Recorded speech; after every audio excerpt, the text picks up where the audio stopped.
Alrighty then. Hello and welcome to question and answer number whatever it is. I am your host, Panyo Basa, and I'm in a very slightly zombified state of mind today, so I hope it will not interfere with the quality of my question answering. In the past, I've been similarly zombified, and just getting into the flow of the Q&A usually is sufficient that I'm more or less unzombified, at least 15 minutes into the thing, or 20 or something.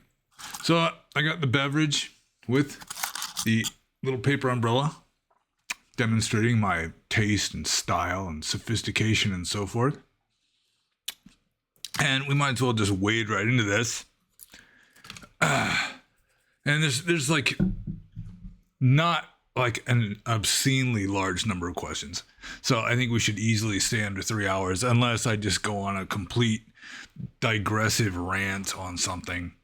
And so let's just do this. And the first question, I should also say I'm doing this for a change of scenery in our newly painted bedroom, which the paint is kind of nice. The color is kind of a subdued, darkish color for a bedroom, but it's not so good for a studio because the lighting is not so good. But that's just the way it is. So now I start answering questions. And the first question is from Young Phenomenon. And I think this question was submitted, and then it was like submitted under an older video, and then it got deleted or something, possibly by the person who posted it.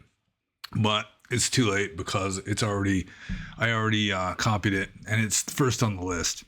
So, Young Phenomenon says, my beloved canine has some serious joint issues, but he isn't too old yet. I'm faced with the choice of doing what little I can for him since I can't afford surgery, or taking him in to be euthanized. He has a really hard time getting around, and I am struggling to make the right choice here. I don't want to keep him around out of attachment to him while he suffers, but I also do not want to end his life prematurely since his joints are really the only part of him failing with age. I could use some advice, Panyo Basa. What do you think would be the right choice? Well, from the Buddhist point of view, like the Orthodox Theravada Buddhist point of view, probably other schools of Buddhism would agree, euthanizing an animal is interfering with its karma to some degree and is unethical. So euthanizing animals, even if they're in pain, from the Buddhist ethical point of view, which differs from the standard Western ethical points of view, it's still unethical to euthanize an animal that is in pain, mainly because instead of letting nature take its course, you are like playing God, you are literally terminating the life of this animal, of this sentient being. So, this story, this question reminds me of this monk I knew in Burma. He pretty much hated the human race, but he loved animals. There are people like that. Schopenhauer was another example of this. And this monk was kind of like a Burmese Schopenhauer. And he loved animals, and he had this dog, Uncle Wiggly, I called him, who started getting, it was like intestinal cancer or just some kind of blockage so that he couldn't poop anymore. And this monk, this Buddhist monk, like on a daily basis, he's got his finger up the dog's butt, like helping to get the poop out because the dog isn't able to do it anymore because of the obstruction there. And he did this for months until the dog finally passed away. So with regard to a dog that's got like bad joint pain, the first thing that comes to mind is, you could give it small doses of what humans take for joint pain, maybe aspirin or ibuprofen. I really don't know. I'm not in a position to give veterinary advice, but some kind of like maybe anti-inflammatory given to the dog might be helpful. I should have consulted with my sweetheart because she's like an expert on dogs and she might be able to give advice on this, but it didn't occur to me before starting the video. And I don't think you want me to just go off and ask her with like nobody sitting in front of the camera for like 3 minutes. So you might want to consult with somebody who knows about, animal medications, what you would do for, inflamed joints or whatever. It could be like degenerating joints, like the bone itself is degenerating, in which case I'm not sure what you could possibly do. But, making the dog's life comfortable so it doesn't have to get around very much might be something you could do.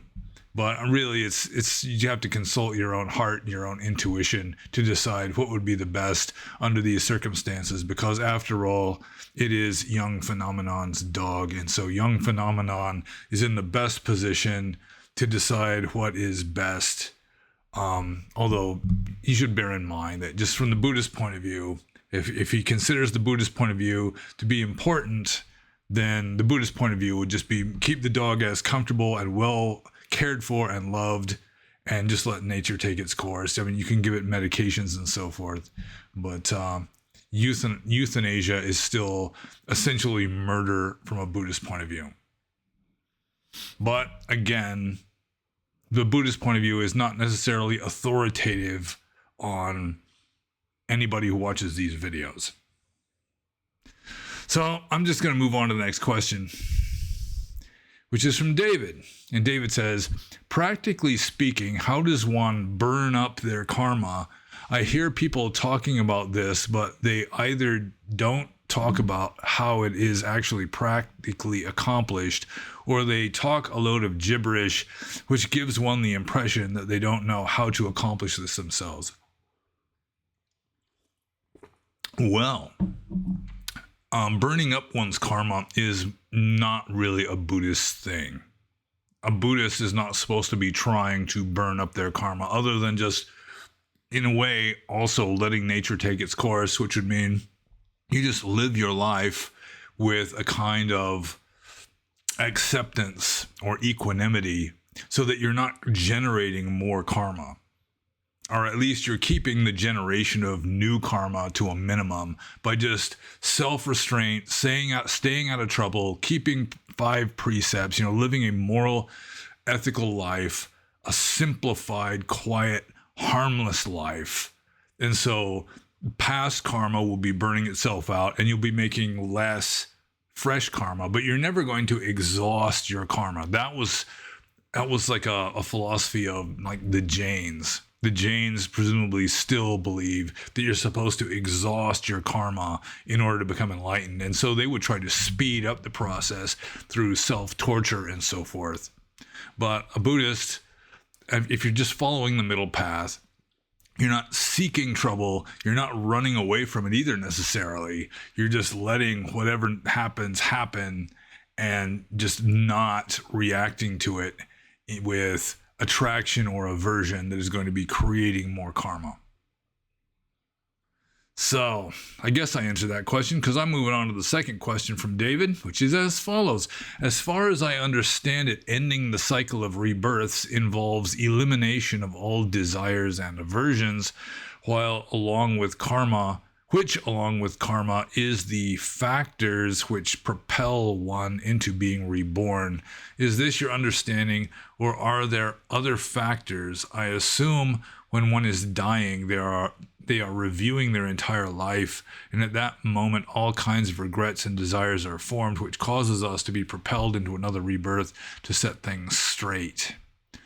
Well, I mean, not necessarily. I mean, somebody who just dies of a sudden blow to the head, for example, doesn't have time to be reviewing their entire life unless it's like in this kind of a bardo kind of a realm immediately after death. Like near-death experiences, the review stuff happens after the body is clinically dead and the spirit is elsewhere. So let's see here. Let me review this question. Let's see, that ending the cycle of rebirths involves elimination of all desires and aversions, which along with karma is the factors which propel one into being reborn. Yeah, that's basically correct.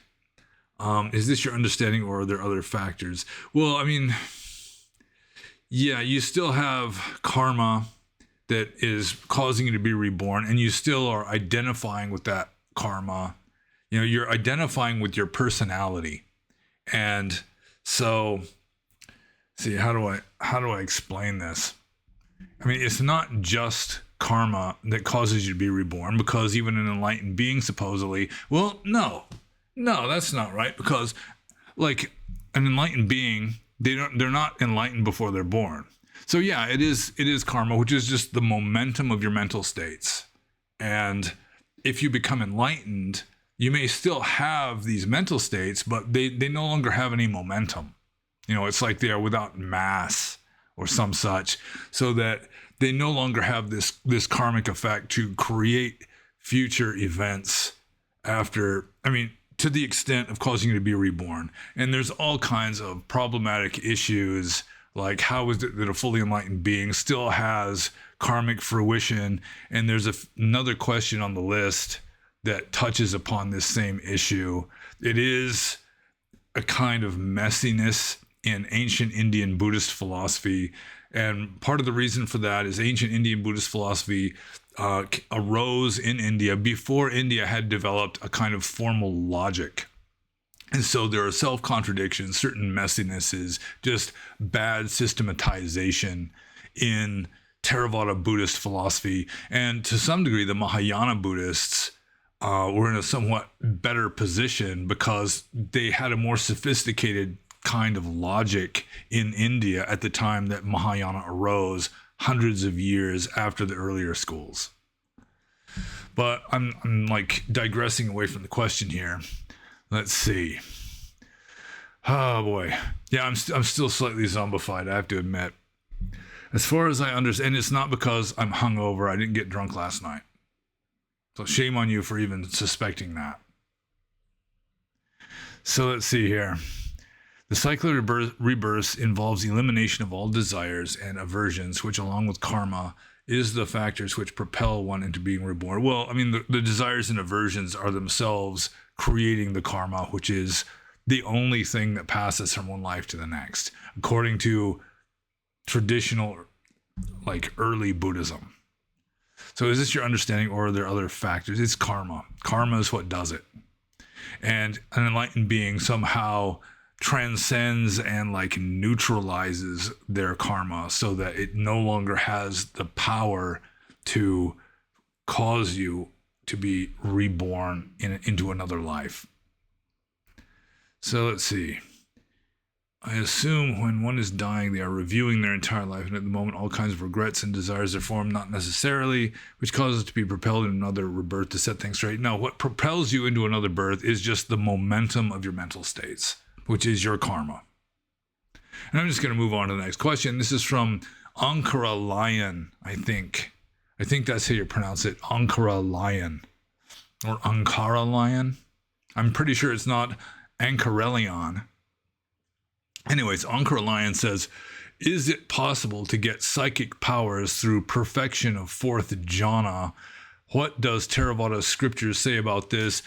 Traditionally in Buddhism, it's through cultivating the jhanic states, fourth jhana being the highest one, that result in psychic powers. So it's not that the fourth jhana necessarily causes the psychic powers, it's just that it's sort of preparing the ground for these psychic powers to manifest themselves. So yeah, and in Theravada Buddhism, there's what is called the dry visioned arahant, who is a fully enlightened being that never mastered jhana, and so they don't have any psychic powers.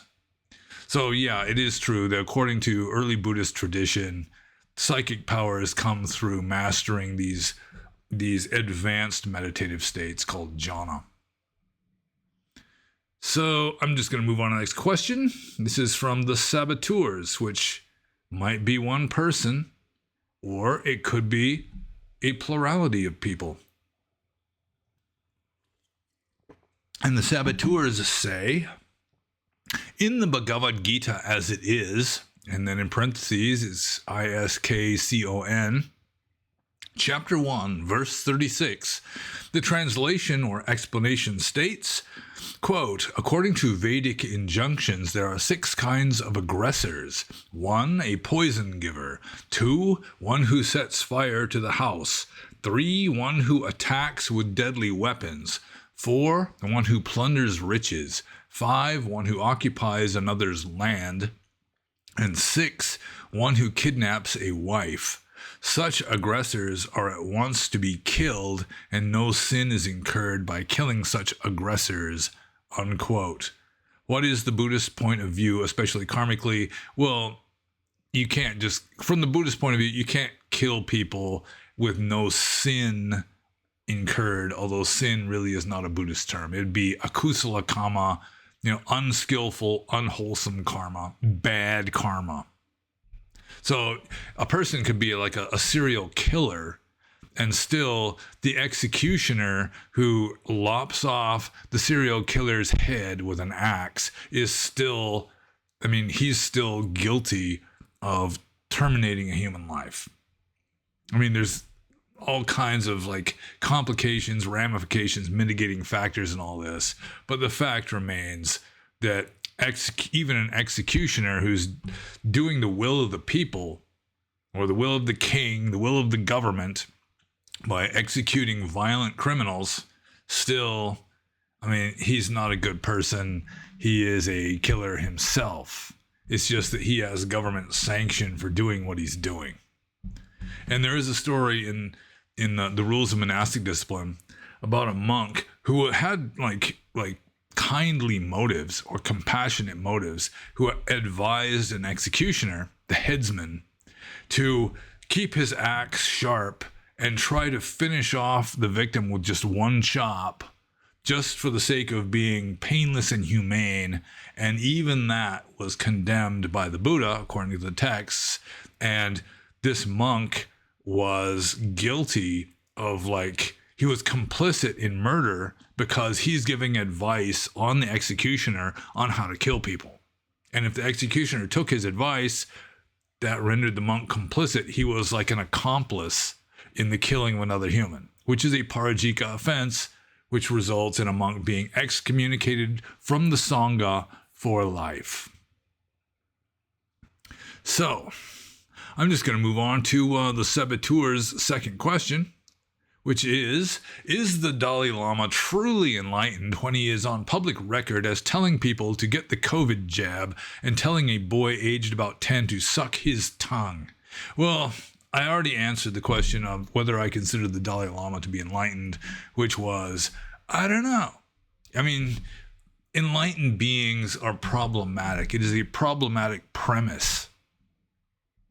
So, this is just sort of, he's just sort of questioning my I don't know by pointing out 2 things that are presumably blameworthy that the Dalai Lama is supposedly culpable of. One is telling people to get the COVID jab, and I don't know if it is impossible for an enlightened being to promote vaccines. Some COVID jabs technically were not vaccines. They were like a totally different kind of animal. Some of the COVID vaccines were legitimate vaccines. I think the Johnson & Johnson vaccine was actually a vaccine based on denatured viruses or whatever, like a polio vaccine or a smallpox vaccine or some such. Smallpox, I should say. So, encouraging people to get vaccinated, I don't think that necessarily disqualifies somebody from being enlightened, even if some of those so-called vaccines apparently have way more negative side effects than people were admitting to for years, and were actually punishing people who were bringing up what are now considered to be just undeniable facts. With regard to telling a boy to suck his tongue, that's a Tibetan cultural thing. The Dalai Lama was probably just trying to joke around with the kid, and in this case, he dropped a brick. He's just trying to speak at a 10-year level or a child's level, and it didn't work out very well. And again, whether an enlightened being is incapable of telling a joke that backfires or bombs, problematic. So, regardless of any dirt you could dig up against the Dalai Lama, unless you've got like video footage of him like screaming and beating on people, that kind of thing, then still, I don't know. I would guess that he probably isn't. He's supposedly an avatar of the Mahayanist god of wisdom, Manjushri. And Manjushri is a bodhisattva. And I don't think that Manjushri is fully enlightened, although some Mahayana schools redefined a term of bodhisattva so that you can have fully enlightened bodhisattvas, even though the Buddha himself ceased being a bodhisattva when he became enlightened. So Mahayana schools, who knows with regard to exact terminology and so forth, because different Mahayana schools will have different definitions of the same terms and all that. So, I would guess the Dalai Lama is wiser than the average person, but I would guess he probably isn't fully enlightened, but I have no way of knowing.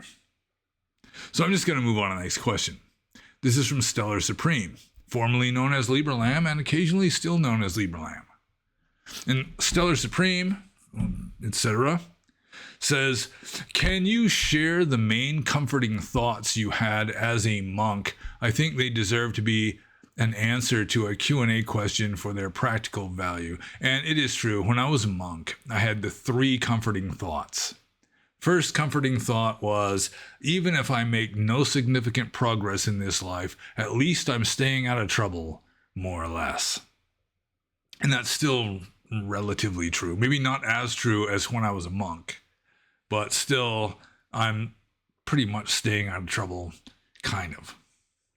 Second great comforting thoughts is, I think it's the first half of verse 63 of the Dhammapada, which goes, the fool who is aware of his foolishness is at least wise to that extent.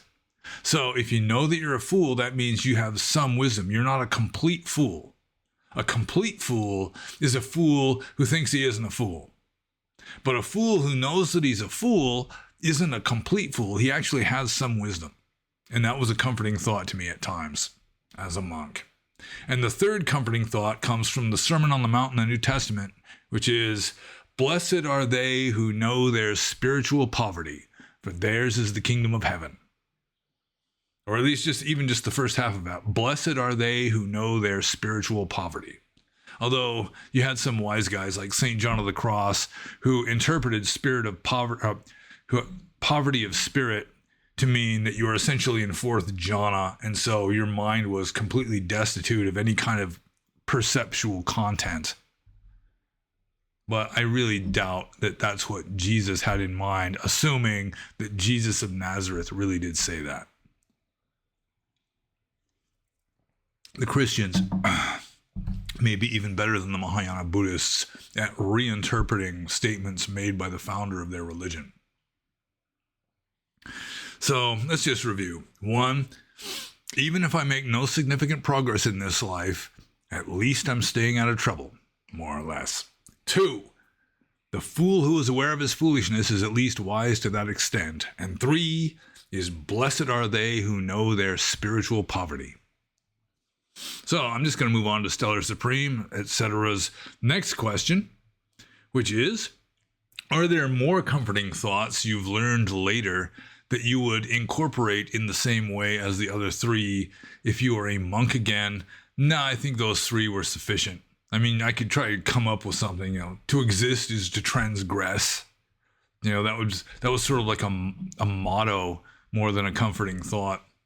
But there's more you could add, beware of goal-oriented dharma, that kind of thing. But those are more like mottos that just belong in their own category. And so I'm just going to move on to Stellar Supreme etc.'s third question, which is, do you believe that there was credibility to the supernatural claims in the Samanyapala Sutta, Digha Nikaya number 2? Regarding the three knowledges or visions, they seem to be both accessory and integral to the nature of a Sammasambuddha. And the Samanyapala Sutta is considered to be relatively very old, and it's important. It is a cardinal sutta, and it's King Ajatasattu goes to see the Buddha, and he asks him, what are the benefits of being a renunciant, or a samana, which would be like a philosopher, a non-Vedic philosopher, essentially. And so the Buddha gives this graduated talk, starting with really like lower level. It's like if you become a monk, then you get more respect and better treatment and so forth. That's sort of like the bottom rung. And then at the very top is like full enlightenment. And it is interesting to me that although he mentions the first four jhanas, nowhere are the formless jhanas mentioned. And furthermore, nowhere are these four stages of Aryahood that I'm continually being pestered about mentioned at all in this sutta, which would seem to indicate, it could be some circumstantial evidence that at the time that this sutta was composed, the four stages of Aryahood did not yet exist in Buddhist philosophy, and also the four formless jhanas possibly did not exist yet. Or at least they were not considered to be jhanas. So, getting back to the question though, do you believe that there was credibility to the supernatural claims? Of the three knowledges. So the three knowledges is the Buddha's giving like the list of the 6 standard psychic powers that you can get through like jhana. Or as your wisdom increases, you can get these 6 psychic powers. And the last 3 that he mentions are also pretty much like traditionally bound up with becoming a Buddha. Like when you become enlightened as a fully enlightened Buddha, not just a regular arahant, but a Sammasambuddha, you have the 3 knowledges that occur to you. The first knowledge is remembering your past lives. The second knowledge is seeing the arising and passing away of other beings according to their karma. It's like you can sort of see the karmic state of various beings, what their destiny is likely to consist of, what their past has been like, in general terms at the very least. And then the third one, the highest psychic power, is just the awareness of enlightenment itself. It's sort of like the awareness of nirvana is sort of like beyond mere clairvoyance. It's beyond merely the divine eye, the Debachakku. It's higher than that. It's the highest psychic power, is just penetrating through samsara, seeing through samsara, and attaining to nibbana. So do I believe there was credibility to the supernatural claims? I suppose so. How can you possibly know one way or the other for sure, though? Unless maybe you are also a Sammasambuddha, but according to tradition, there's not going to be another Sammasambuddha until long after Buddhism is completely gone from this world. Although some people might say it's gone already. So let's see here. Did I answer the question? The question is, do I believe that there was credibility to the supernatural claims regarding the 3 knowledges? And with regard to a Sammasambuddha, how can you really know for sure what the mental states of a fully enlightened being are going to be like? And again, there's a question that kind of touches upon this later on. And it's so hard to talk about some of this stuff, because if you're talking about like the subjective experience of a fully enlightened being from the point of view of like an unenlightened being in samsara, it just doesn't really jive. And even if you try to do it skillfully, you're going to have to be dealing at 2 levels of reality ultimate reality and samsaric conventional reality simultaneously. And I mean, for most people, it just goes whoop right over their head. They just don't get it. And I mean, there's nothing that you can do really to fix that. Maybe there might be some Zen master who just knows the exact words to say, or just the exact time to just wallop somebody with a stick that will just kind of knock their damn foolery out of their head, and then they'll see. But I mean, I can't hit you guys with sticks. I mean, even Zen masters really can't hit people with sticks much anymore, because people are wimps now, and they'll be offended and they'll sue, and they'll be traumatized and taking therapy for years afterwards, and it's just a big mess. So I do think that there is plausibility, but I mean, credibility, it's kind of a sticky word for me. I mean, you're better off not believing anything. The Atthakavagga says, don't believe anything, which doesn't mean that you positively disbelieve everything, because disbelief is itself a kind of belief. You know, if somebody says it's going to rain tomorrow, and then somebody says, I don't believe it, it's not going to rain tomorrow. Well, they're just believing that it's not going to rain tomorrow, which is still a belief. So it's suspension of judgment. It's skepticism in the classical sense of just suspending judgment and not believing one way or the other. And that's your best bet. And for an unenlightened being to be trying to second guess the mental states of a fully enlightened being is just silly. So I'm just going to move on to the next question, which is from Siovaktion Sipad Zijana, who second guesses the mental states of fully enlightened beings on a regular basis. And Siovaktion Sipad Zijana, who is a silly person, says, when you say that there is nobody there for an enlightened being, and it's just a reflection of the karma of people around them, doesn't this contradict the Buddhist teachings? For example, the Buddha said he could still feel pain despite not suffering. Mahamoggallana getting beat into a pulp due to his past karma, or Bahia getting killed by a cow on the loose. Yeah, or for example, the Buddha decided to teach the Dhamma out of compassion. You know, that's like a subjective, emotional, mental state, inspiring the Buddha to teach, when one way of looking at an enlightened being is that there's really nobody there.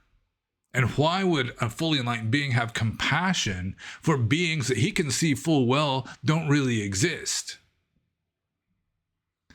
So the Buddhist teachings, as I mentioned earlier, are full of all kinds of like logical messiness and self-contradictions and so forth. But you can kind of make sense of this by saying that a Buddha or an enlightened being has mental states. It's just that in a way they are neutralized because they no longer have karmic momentum. And so in a way, an enlightened being has mental states, but he has transcended those mental states. And so that they're practically irrelevant. They're irrelevant to like his experience of existence, assuming a fully enlightened being experiences anything. And again, I mean, trying to second guess enlightened beings is just silly. But people keep asking me about this. It's like, what could an enlightened being feel this, or does he feel that, or does he experience? And it's like, I mean, how do you answer these questions? So I'll just start over again. When you say that there is nobody there for an enlightened being, and it's just a reflection of the karma of people around them, doesn't this contradict the Buddhist teachings? To some degree, yeah. I mean, that is a hypothesis that, I mean, it's one way of looking at it, and it does contradict certain teachings where the Buddha is just thinking these thoughts. Sometimes, if you read the text, the Buddha is thinking thoughts that a modern Westerner cannot take seriously. Like in the commentaries, the Buddha's thinking all these thoughts about how, once, 5,000 years has elapsed after his passing away, all of his relics are going to coalesce, and they're going to give a one last Dhamma talk, levitating in the air. And then that'll be the end of Dhamma, which is kind of strange that Dhamma would end right after the Buddha gives one last Dhamma talk. But why that would kill Dhamma? I'm not sure. But there's all these, I mean, you can find all kinds of stuff in the texts. You know, the Buddha just bragging about how great he is, how people ought to worship him, talking animal stories, all kinds of stuff that, I mean, you don't have to take them seriously unless maybe you're like a Southeast Asian villager with sort of a medieval mindset and you just cannot dare to question any of it for fear of going to hell. So, you can say from a samsaric, objective point of view, a fully enlightened being still has mental states, but it's like the mental states are denatured. They no longer have karmic momentum. And so, I mean, the enlightened being no longer identifies with them. In a sense, the enlightened being is empty. But trying to explain this stuff is just, it's just an exercise in futility. Futility of futilities, all is futile. And so I'm just going to move on to Seal of Action, Sipat Zidana's second question, which is, what are your thoughts on the various heretical schools and teachers mentioned in the texts? And like the Samanyapala Sutta, the second sutta of the Digha Nikaya, does start off practically with King Ajatasattu going to the Buddha and telling him, you know, what these heretical teachers, you know, the six heretical teachers taught him when he would ask these questions. What are the benefits of the holy life? And I mean, you can find them throughout the suttas, and it's not very reliable information because the early Buddhists indulged in a fair amount of religious propaganda, just as the Mahayana Buddhists later on just turned the tables and just indulged in like scathing religious propaganda against the earlier Buddhists, which in my opinion is much worse because the Mahayana Buddhists were essentially slandering the Buddha himself and his chief disciples and so forth. You know, the earliest Buddhists, I mean, it's like they're saying, well, it's just kind of the inferior vehicle, you know, et cetera, et cetera. But getting back to the six heretical teachers, one of them was Mahavira, the founder, the historical founder anyway, of Jainism. And you can read Jain texts and you see that the Jain texts are considerably different from the Theravada Buddhist or the early Buddhist version of what Mahavira would teach. I mean, the early Buddhists had these six heretical teachers, including Mahavira, the founder of the Jains, who was called Niganta Nataputta. And I think Nataputta is just like a kind of ridiculous name, which means something like son of grandson. So anyways, I mean, they make them look like fools. According to Buddhist tradition, Mahavira, founder of the Jains, vomited hot blood and died simply because one or two of his disciples converted to Buddhism. And it's not very likely. So you're going to get just like this rough, fairly inaccurate sketch of what some of these teachers or what any of them was teaching by reading the Buddhist version, because the Buddhist version is just going to distort it, sort of like, you know, the globalist media distorts what like a right-wing populist is saying. You know, they just twist it into something ridiculous and then just condemn the ridiculousness of their own twisting. So anyways, if you read A.K. Warder's history of Buddhism in India, he mentions that in addition to Niganta Nataputta, the Mahavira, the founder of the Jains, that a number of these other teachers would all qualify as ajivakas. That Makali Gosala is mainly the one who's identified with the Ajivaka religion, which is extinct now. But it was more popular than Buddhism in the Buddhist time. So you can kind of pick up a few things, but really it's just not to the advantage of early Buddhist polemicists to give a fair representation of what these teachers were teaching in a Buddhist text, where of course the early Buddhists wanted people to believe Buddhism and rather than these other sects. So, I mean, there was one who might qualify as a Charvaka. I can't remember his name, where, he's saying that you can go up and down the banks of the Ganges with like this rotating razor knife and just leave heaps of like mangled flesh all up and down the banks of the river, and you're not doing anything wrong. That would be just like this materialism. There is no karma, there is no ethics. There's no foundation to ethics other than just like superstition. You can do whatever the hell you want. There's going to be no repercussions for that sort of thing. At least there's not going to be any metaphysical repercussions. So you have somebody like that who was like a Charvaka, a number of people that might qualify as Ajivakas. You had Mahavira, the founder of Jainism, who was a contemporary of the Buddha. And also you had Sanjaya Belatiputta, who was previously the teacher or the leader of the Buddha's two chief disciples, who left him and converted to Buddhism. And he was sort of a skeptic.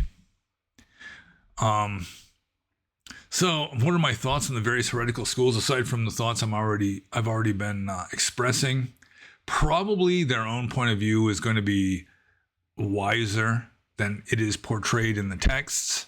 And that can be seen from like Jainism. You read Jain texts. It's not very similar to what Nigantha Buddha is teaching in the Buddhist texts. And also there are some vestiges of Ajivaka religion, like inscriptions and so forth, where I think his name is Basham. I can't remember his first name. He wrote a book about the Ajivakas, an entire thick book about the Ajivaka religion. And I mean, some of the teachings of the Ajivakas really kind of are represented in the Buddhists' kind of like rejection or criticism of the Ajivakas. Like the Ajivakas were strict determinists. They think that, really your fate is laid out, and it's sort of like you take a ball of string and you just hold on to one end, you just throw the ball of string and it just unwinds and unwinds and unwinds till it reaches the end, and then there's no more ball of string. The Ajivakas really did kind of believe something like that. It's just determinism, that you're going to live, 84,000 lives from start to finish. It just runs its course, and the way you know that you're close to the end of the ball of string, the way that you know you are close to enlightenment, whatever the Ajivaka conception of enlightenment was, is you're an Ajivaka monk. I mean, that itself is fairly good evidence that you're at one of your very last lives, if not your very last life. But I think if you really wanted to understand the teachings of these 6 heretical teachers, 6 non-Buddhist philosophers that were not Vedic, and these were in the Shramana tradition, that you'd probably do best to seek elsewhere or be very cautious in reading the official Buddhist explanations in the suttas, like, for example, in the Samanyapala Sutta. So, I suppose I answered that question. Those are my thoughts. I mean, he wasn't asking anything more than just my thoughts, and those are my thoughts. So I did answer it, and I'm going to move on to the next question. This is from Stefan, I think. And the S has like this little thing over the top of it. I don't know what influence that has on the S, whether it remains an S sound or whether it's like Stefan or something. I don't know. I'm not very good at pronouncing certain foreign languages, especially when I'm not even sure what language it is. So anyways, let's just call him Stefan. Let's anglicize his name. And so, I mean, I don't know, that could be a microaggression or something, to anglicize somebody's name without their permission. But we do it all the time. So, might as well just be unrepentant and just brazen it out. Stefan says, Steve says, I wanted to ask if you are familiar with Hillside Hermitage in Slovenia, led by Nyanamoli. If so, I would be interested to hear your thoughts on the approach to Dhamma practice and meditation. I've kind of overheard a few of their videos, especially Venerable Nyanamoli's videos. He seems to be a serious practitioner. He seems to have some wisdom. He seems to be relatively like orthodox. And so as like Buddhist monk, Western Buddhist monk teachers go, I think he would be considered one of the better ones. He might be a little kind of opinionated, like it's my way or the highway kind of a thing. I'm not sure about that.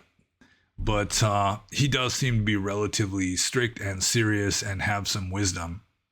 And the main thing that I don't like about Venerable Nyanamoli is his name, because he detracts from the first famous Nyanamoli. Now there's two famous Nyanamolis. The first Nyanamoli, I think his name was Osbert Moore. He was an Englishman who lived in Sri Lanka, and he wrote the famous translation of the Visuddhimagga. He translated a lot of kind of difficult, abstruse philosophical text in the Mahayana or the Theravada tradition. And so now there's a new Nyanamoli who is kind of eclipsing him, so that when you just say Nyanamoli, people will just assume you're talking about the new famous Nyanamoli in Slovenia and not the old famous Nyanamoli, who was an Englishman living in Sri Lanka, or Ceylon, I guess it was called back then. So, but I'm not like an avid viewer of his videos. I don't really watch Dhamma videos much.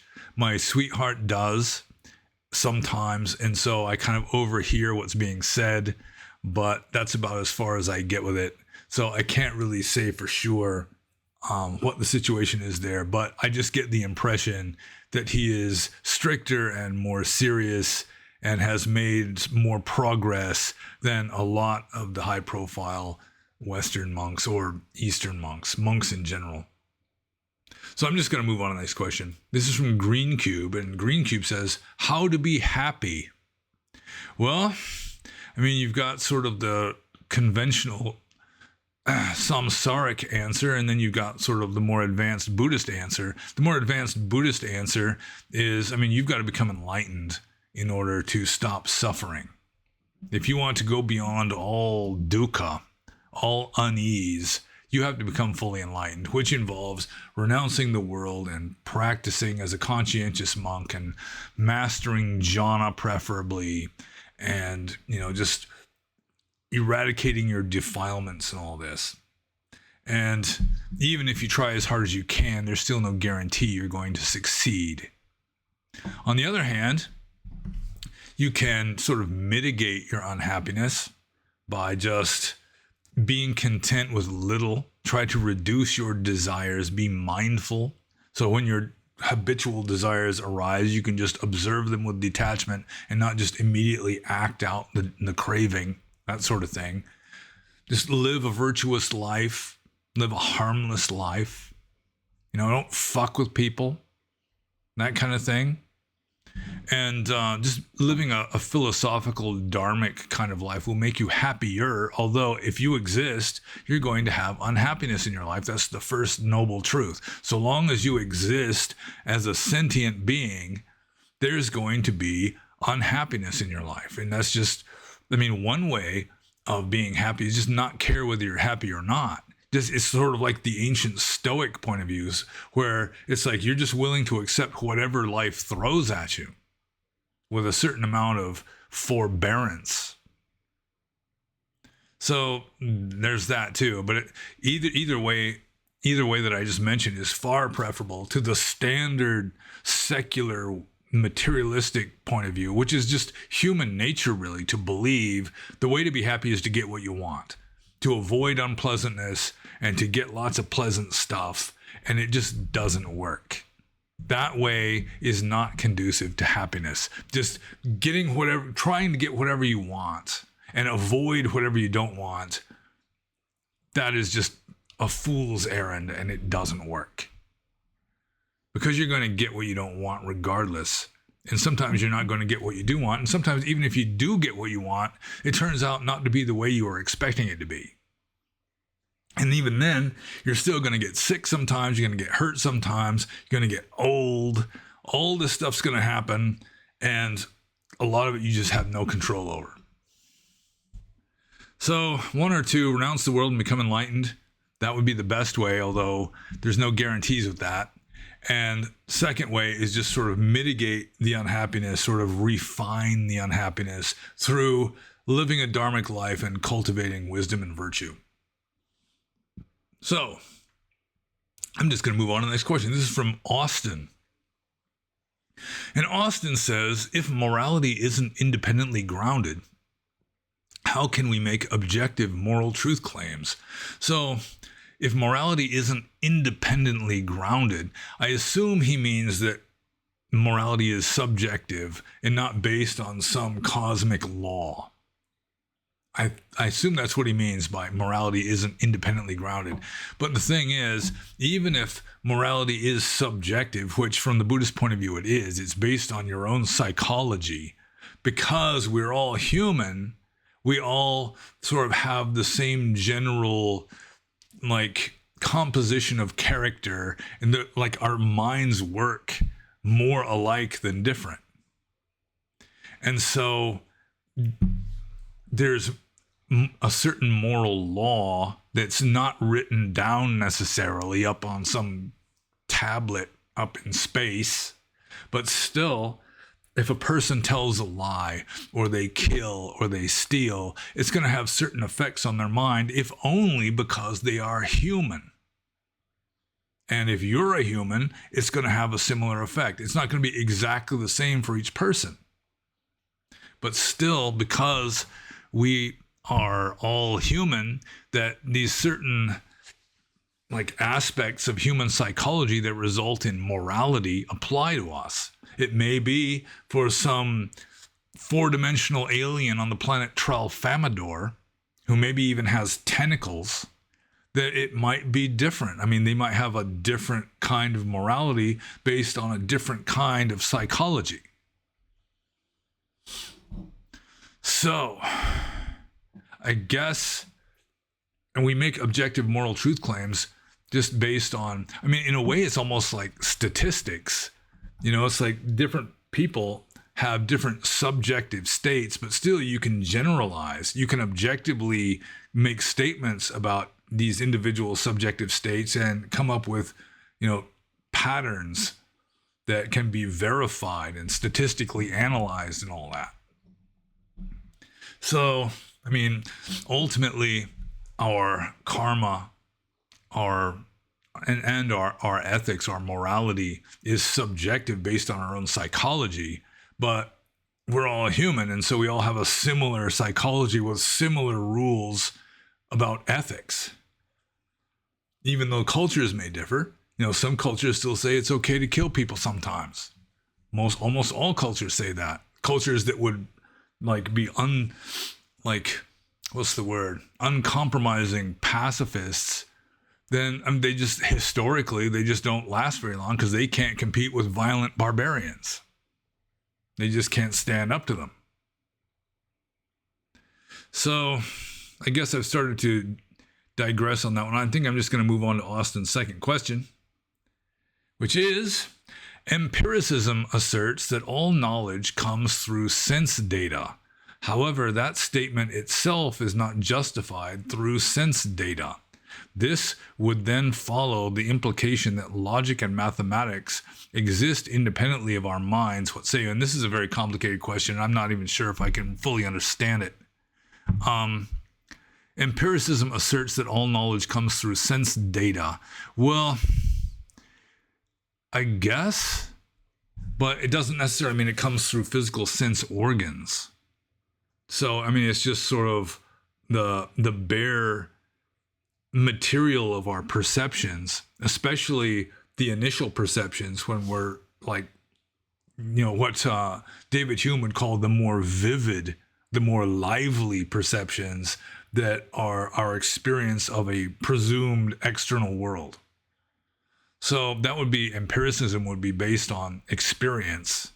I would say empiricism is based more on experience than on sense data. So, however, that statement itself is not justified through sense data, but you can call it just a hypothesis, a philosophical point of view.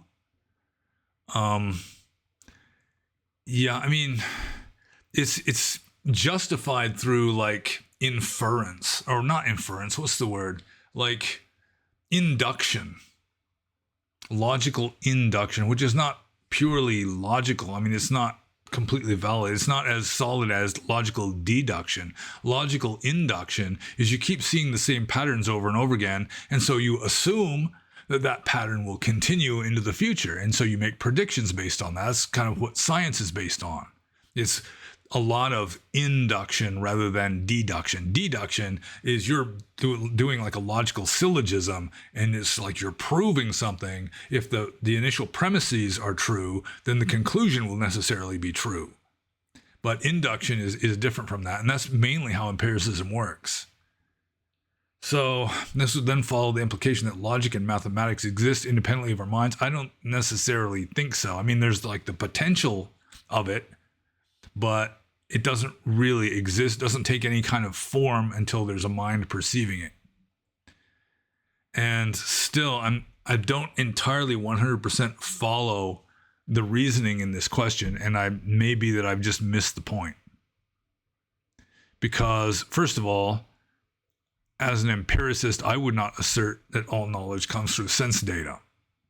I mean, it comes through experience, but some experience is not necessarily through sense data, especially like if you become enlightened, then that enlightenment is not experienced through sense data. I'm pretty sure.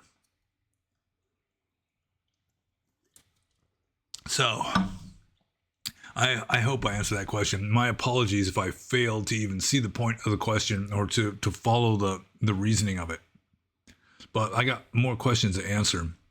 So I'm going to move on to Austin's third question, which is, in the Buddhist paradigm, empiricism serves as the epistemological framework for understanding truth. However, if not all knowledge comes from sense data alone, how can this idea itself be justified as a true belief? Well, again, empiricism is not necessarily all entirely based on sense data. It's just based on like experience. So experience, whether it's sense data or not, most experience would be based on sensory data. I mean, from like a biological point of view. Let's see, but I mean, these last two questions of Austin are difficult ones. In the Buddhist paradigm, empiricism serves as the epistemological framework for understanding truth. Yeah, see for yourself. Come and see. Ehipassiko. It's one of the qualities of Dhamma. It's ehipassiko. Come and see. See for yourself. However, if not all knowledge comes from sense data alone, how can this idea itself be justified as a true belief? Well, I mean, if not all knowledge comes from sense data alone, then where does it come from? I mean, it seems like the onus would be on Austin here to say, if all knowledge doesn't come from experience, then where does it come from? Because, I mean, even if you just take somebody else's word for it, that's an experience. You're experiencing somebody else telling you something. So, I mean, this was one of the main arguments in early Indian philosophy, early philosophy in general, is what is a legitimate source of knowledge? All the Vedic schools of philosophy had to include the Vedas as like an ultimate source of knowledge. Whereas the non-Vedic schools, which would include like Buddhist philosophers, could just dismiss the Vedas. Just scriptural authority is not really an authority. It's not really authoritative. And in fact, I mean, a radical skeptic might say there is no fully authoritative source of knowledge. And some Buddhist schools are pretty much follow that. Like the Madhyamaka school, they don't even accept personal experience as authoritative. We're all living in an illusion anyway. So, gosh, empiricism serves as the epistemological framework for understanding truth. Well, I mean, depending on how you look at it, depending on what school of Buddhism or what school of philosophy, I mean, truth doesn't necessarily have a framework. You know, truth can just be like emptiness. And you don't experience emptiness sensorially. So, I mean, how can this idea be justified as a true belief? Well, fuck justifying true beliefs. I mean, all beliefs are false. No belief, I mean, a belief can be conventionally true, but no belief is knowledge. I mean, knowledge and belief are two entirely different things. There can be a certain amount of overlap theoretically. But belief is delusion. Belief is thinking that you know something that you don't really know. That's why there's a difference. It's like the first philosophical essay, or one of the first philosophical essays I ever wrote, was called Knowledge and Belief, I think. And I was pointing out, it's like, let's say there's a clock that's stuck at 5 minutes to 6. It just always says 5 minutes to 6. Now, through random chance, somebody comes along at exactly 5 minutes to 6, looks at the clock to see what time it is, and it says 5 minutes to 6. So he walks away thinking, it's 5 minutes to 6. But does he really know that it's 5 minutes to 6? That clock always says 5 minutes to 6. So, there's all kinds of these weird ways. You can, just because you believe something doesn't mean that you know something. Most beliefs, if not all beliefs, they're just not ultimately true. No belief is ultimately true. A belief is a perceptual phenomenon. The true knowledge is just on a completely different level. But this question is approximately as difficult as the previous one. In the Buddhist paradigm, empiricism serves as the epistemological framework for understanding truth. No, it doesn't really. You could say empiricism serves as the epistemological framework for understanding Dhamma and how to practice, so that through practicing Dhamma, you can eventually understand the truth. But it's not this epistemological framework that is considered to be ultimately true. That's just skillful means. That's the raft made of rubbish that gets you across the flood, and then you throw the raft away. So, how can this idea itself be justified as a true belief? Fools can justify anything. And I'm just going to move on to the next question. This is from Xenothoid. And Xenothoid says, at what age did you seriously begin meditating every day? Well, I experimented with daily meditation for the first time as a senior in high school. And I was doing Om at the time, and I just totally sucked at it. I was not good at meditating at all until after I had become a monk, really. So it didn't last extremely long. It'd be like a few minutes before I went to school.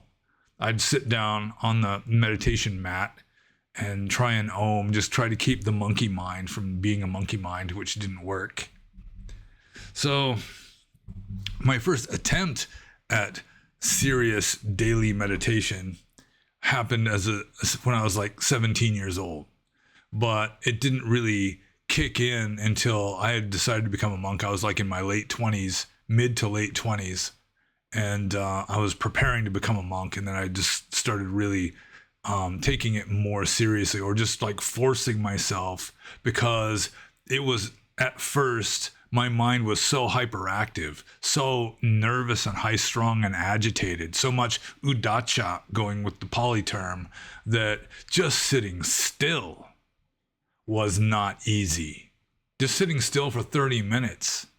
I'd have to set up a timer so I'd know that I sat for 30 minutes, because if I didn't, I'd be opening my eyes. It's like 30 minutes has to have passed by now. It's like 15, that kind of thing. So at what age did I seriously begin meditating every day? First at 17, which didn't last, and then maybe around like 25, 26, something like that. And then it really kind of struck traction, and I got better and better at it. So I'm just going to move on to Xenothoid's second question. What is good mindfulness meditation supposed to feel like? I seriously attempted it for the first time the other day, and I felt kind of dissociated during it, but happy afterwards. I don't know if this is because I was proud of myself for finally getting around to it, or if it was actually because of the meditation itself. So what is good mindfulness meditation supposed to feel like? Well, it can feel like just about anything. That's really not the point of what it feels like. It's good mindfulness meditation means that you are being mindful. You are observing and noting objects. Observe it and just note it, let it go. Note it, let it go. Note it, let it go, without your mind wandering. So good mindfulness meditation means your mind isn't wandering away So that you're sitting there and then you finally realize for the past 10 minutes you've been engaging in a sexual fantasy, or thinking about what that noise is outside the window, or thinking about your 4th grade teacher, or this kind of thing. So good mindfulness meditation is that your mind stays on the object, whatever the primary object is. And if anything else arises, you're mindful of that. You don't get distracted by it to the point that you're just not noting and letting go anymore. I mean, if your mindfulness meditation gets really good, you can even get rid of the noting. But at first, whatever it is that's arising, and generally you use your breath as the primary object. Not necessarily, but in general, that is very common. And so it's like the in-breath and out-breath, the touch of breath, the nostrils, and you just noting that. And if you get bored, then you note the boredom. If you get exhilarated, you note the exhilaration. You just note it, let it go. Note it, let it go. Whatever it is that arises, note it and let it go. And so it could be any kind of feeling. Anger arises, note it, let it go. Boredom arises, note it, let it go. Exhilaration arises, note it, let it go. Sadness arises, note it, let it go. Just bleak despair arises, note it, and let it go. But so long as you're noting it and letting it go, that's good mindfulness meditation, regardless of whether you feel good or bad. But if you're being mindful of it, you're detaching from it. So if you feel good, it's just a good feeling. It's not I feel good. It's just you're noting a good feeling, and then it goes. And if the bad feeling arises, it's not you feeling bad. It's just you note a bad feeling arises, and then you let it go. And then when the distraction or whatever it is that's more noticeable than the primary object has passed away, you just go right back to the primary object, which is often just the touch of sensation at the nostrils. This the touch of air, the touch sensation of air at the nostrils. So it can feel very different times, but I mean, the main point of good meditation is, primarily, especially at first, is that your mind is sticking with the object, or if something else arises, you're being mindful of that, and you're not just sitting there thinking about what you want to have for dinner. So I'm just going to move on to Zenithoid's 3rd question, which is, has meditation ever made you feel amped up instead of calmed down? I was once doing the meditation technique shown in this video, which I didn't watch. And on my 4th attempt, I entered into a state of very intense focus. It felt similar to being on Adderall. However, my heart rate was normal and almost no thoughts entered my mind during this time. The effect lasted around 30 minutes. I plan to continue on with this technique in order to overcome my ADHD. Yeah, I apologize for not watching the video because I just cut and paste this question, and there was a link to a video after the question, but it did not register that I had to watch the video in order to answer the question. And I guess I really don't have to, because the only question mark in this question here is, has meditation ever made you feel amped up instead of calmed down? And in my case, no, it really hasn't. I mean, when you're not meditating, instead you're just thinking about something, that can amp you up. Just the thoughts of what you're thinking about can amp you up. But just noting and let it go, note it, let it go, note it, let it go. Yeah, that doesn't really cause me to feel amped up. I mean, there was a time, especially I was living in a forest in Burma, and my mindfulness was just sort of like mediocre. It was sort of like I was seeing everything like through a magnifying glass, but it wasn't enough to just, it wouldn't dissipate. And so it's like, if you're in a bad mood, if you're being mindful, like with mediocre mindfulness, it can just amplify the bad mood without really helping you to detach from it very well. It's like you're looking at it through a magnifying glass, makes it bigger, but it's not good enough to just be able to just let it go and let it pass away. It just makes it worse in a sense. So I have had mindfulness, like bouts of a peculiar kind of mediocre mindfulness, where it would just make bad things worse, just because it's like you're seeing it more clearly without really being able to detach from it very well. But that's about as close to what Zenithoid here is mentioning that I can recall offhand. And so I'm just going to move on to the next question, which is from PSA. And PSA says, would you like Canada to become the 51st state? And not especially. And I mean, one thing is, if Canada became the 51st state, it would be bigger than all the other 50 states combined. So probably you'd have to divide Canada up into individual states, like maybe the already existing provinces could each become a state. But still, Canada is more messed up than America is. You know, it's more castrated than America is. So I don't think that like annexing Canada would necessarily be to the advantage of the United States. You know, it would just be like increasing the size of the problem. So, yeah, I mean, somebody on the Discord server, I think it was yesterday, said that Indians have destroyed Canada, but really it's like culturally castrated, like liberals, white liberals have destroyed Canada, at least to the extent that it is destroyed. Justin Trudeau is not Indian, and he's done more than most, if more than anyone, to just drive Canada into just this state of being just this a place that I would not want annexed to the United States. Although I got friends in Canada. There's lots of good people in Canada. They might not be able to say the truth publicly, might not be able to bear arms, but I guess they got free healthcare, which now includes people advising you to just self-terminate if it's going to cost the government too much to fix you. Have you considered this option?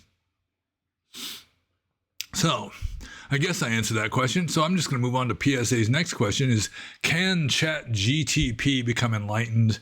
I don't think so. I mean, they would have to get like massively upgraded for that even to be like plausible, I think. So, yeah, I don't think ChatGTP can become enlightened unless just any kind of anything that isn't human is already enlightened, just kind of merged with nirvana. You know, it's sort of like humans are the ones that ate the forbidden fruit, the fruit of the knowledge of good and evil and all that. And we separated ourselves from God, so to speak. So, I mean, somebody like Eckhart Tolle would say pretty much everyone is enlightened except us humans.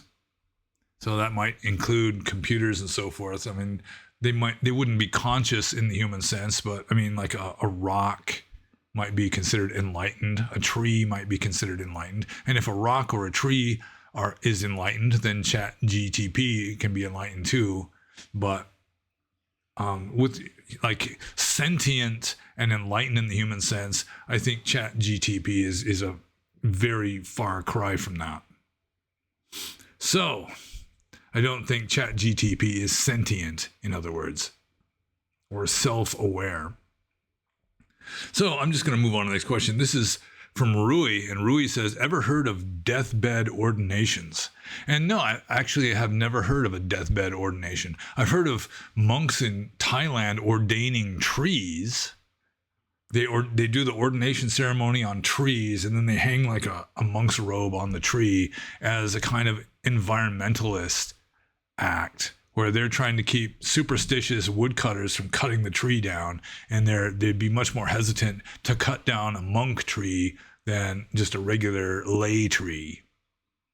But deathbed ordinations, no, I never heard of it. And technically, I'm pretty sure it would be against Vinaya. Just like ordaining a tree is just completely invalid. I mean, they're not really ordained. Sorry to tell that to people, but I don't think there's any Thai woodcutters watching these videos anyway that's going to be encouraged to cut down trees from me pointing out the plain fact that trees cannot validly be ordained into the Sangha.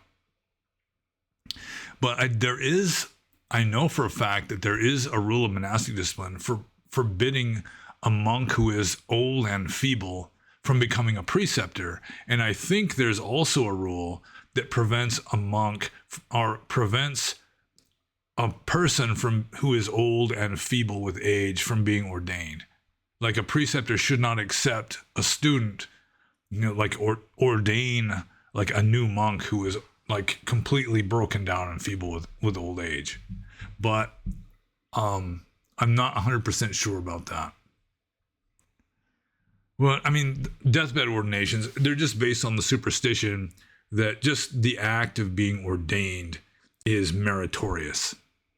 And I mean, it's part of the spiritual materialism that runs rampant in Theravada Buddhist countries. The Burmese have got a lot of spiritual materialism. They think that just taking 5 precepts from a monk with no intention of actually keeping those precepts, just doing the little ceremony of taking the 5 precepts is itself meritorious. They think that just anybody being ordained for 3 days as a monk, it's called the Donlaba. Donlaba literally is, it's the Burmese pronunciation of the Pali word that means hard to get, hard to obtain, that like the bhikkhu life or a monk existence is difficult to attain in this world. So it's like this rare treasure that they're getting. And they think that, I mean, they're getting some kind of great merit from being ordained as a monk, even though they don't know the rules, they don't follow the rules, they're breaking the rules the whole 3 days. They've still got a bank account, which is they shouldn't have. They don't really renounce the world. They just think that through some kind of magic that they're just going to get this really advanced merit just from being ordained for a few days. I mean, if they're serious about it, they really want to live the monk's life, that's another thing, especially if they get rid of all their money, which almost none of them do. So I guess getting back to the question, ever heard of deathbed ordinations? I've never heard of it. This is the first I've ever heard of deathbed ordinations. So I'm just going to move on to the next question. This is from Quasitor. And Quasitor says, the 4th jhana is a state beyond pleasure and pain and is characterized by equanimity. If attachment is formed towards this state, would this clinging taint the equanimity, resulting in a lower jhana? Well, if you're in 4th jhana, you're not going to be having attachment to it. If you're going to have attachment to 4th jhana, it's going to be at times when you're not in 4th jhana. So it may be that you attain 4th jhana and then you've got attachment to that when you're not meditating, that can sort of interfere with the depth of your meditation, that this attachment can be like a stumbling block or like a kind of hindrance to your meditation. But it's not going to happen while you're in 4th jhana. It's going to happen when you're not in 4th jhana, which can then sort of sabotage your ability to get 4th jhana again. Then you might wind up in a lesser jhanic state just because your attachment, like your greed and desire for this exalted experience. And that's one reason why the Vipassana teachers of the Mahasi tradition warn people against practicing samatha. You can get psychic powers, you can get all these mind-blowing states, and then you get attachment to those and it can lead you astray. So I'm just going to move on to Quasitor's next question. Let's see here. We've been going at it for over an hour. It's all right. I'm okay with that. Next question. Is it someone's strongest desire which determines their rebirth, or is it more to do with ending up in the realm most similar to their vibrational frequency? Not sure anyone would desire to be reborn in hell. Well, I mean, one of the most important factors is just your very last mental state. That, in a way, like determines your bearing. I mean, it's your karma in general that's going to be determining your general like momentum, your general direction. But that very last moment before you die has, what do you call it? It's more of an effect than any other mental state in your life, determining what direction you're going to be going. Which is why, like, when Mahatma Gandhi was shot, he says, "Hey Ram," it's not like, "Oh God, they got me," like in the movie, which is completely secularized. But, it's like he wanted his final moment to be like based on God, directed towards God, because, that's the direction he wanted to go after he died. So that kind of thing is, it's your strongest desire is certainly going to be a significant aspect of your karmic momentum. Let's say that you're just a horn dog, just dedicated your life to be an extremely lustful person, then certainly that's going to have a radical, very deep effect on what your next life is going to be like. But still, it's like your very last conscious thought is, traditionally, this is what they say. There are some suttas that may deny this, but there's all kinds of suttas that contradict each other. So I guess I should ask, and I should read this question again. Is it someone's strongest desire which determines their rebirth, or is it more to do with ending up in the realm most similar to their vibrational frequency? Not sure anyone would desire to be reborn in hell. Well, you die with a human mental state. You're more likely to be reborn as human. You die with like a demonic mental state. You're more likely to wind up in a demonic realm. You die in like this animalistic mental state. You're more likely to wind up in an animalistic existence. You die with like a heavenly mental state. You're more likely to wind up in a heaven realm. That kind of thing. Although there are people that will say, no, there's this sutta that says, but that is my understanding. But the thing is, let's say you've lived like an icky life, an immoral life, and then for whatever reason, you're like in an exalted state when you die. You wind up in like a heavenly realm, but it's not going to last very long because you don't fit there very well. You just sort of like squeaked in there, but it's not likely to be a stable situation. Or it can go the other way too. It may be that you've lived a virtuous life and you cultivated advanced meditative states even. And then at the moment of death, you're like in a completely like a hell realm or like some sort of, I don't know, like an animalistic state or something. Then that can wind you up in a kind of a lower realm, but even that, it's not going to be stable. And so you're not going to stay there for very long, probably. So at the end, he says, not sure anyone would desire to be reborn in hell. Yeah, it doesn't really work that way. Most people don't desire to have nightmares at night, but still a lot of people have nightmares when they sleep, even though their own mind is creating it.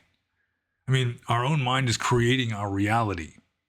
So mainly it's like the subtlety of your own mind is going to determine the subtlety of the realm in which you exist. That's like the long and the short of it right there. So sometimes I kind of confuse like my best guess, my understanding with what the official dogma of Theravada Buddhism is. I do try to distinguish those two, especially if I don't agree with the established dogma, which does happen sometimes. Anyways, I'm going to move on to Quasitor's third question, which is as follows. If someone has spent years meditating and has eradicated many defilements, moving to subtler and subtler realities, if this person experiences fear, is their vibrational frequency different than a non-meditator experiencing fear, even if the experience feels subjectively the same to both people? No, if it feels objectively the same, then it's the same. So what's more likely to happen, you've got a person who spent years meditating and has eradicated many defilements, and they feel fear. It's going to be a different kind of fear as a general rule than some non-meditator experiencing fear. Like someone who's been practicing mindfulness meditation, they experience fear. It may be just second nature, just a matter of habit, that they're going to note the fear and detach from it. So it's not going to feel subjectively the same. And it's like I answered that question so quickly that I've now got like early answer completion insecurity. Sort of like being the first person that hands in the test. That's like a kind of insecurity, or the last person that hands in the test at school.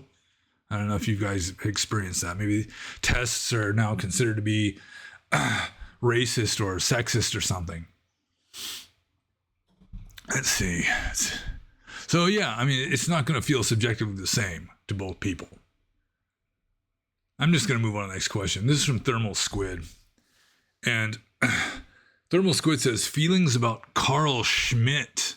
And I have no idea who Carl Schmitt is. But fortunately for all of us, Thermal Squid has included a little bit of commentary here that maybe I'll be able to make some kind of comment on.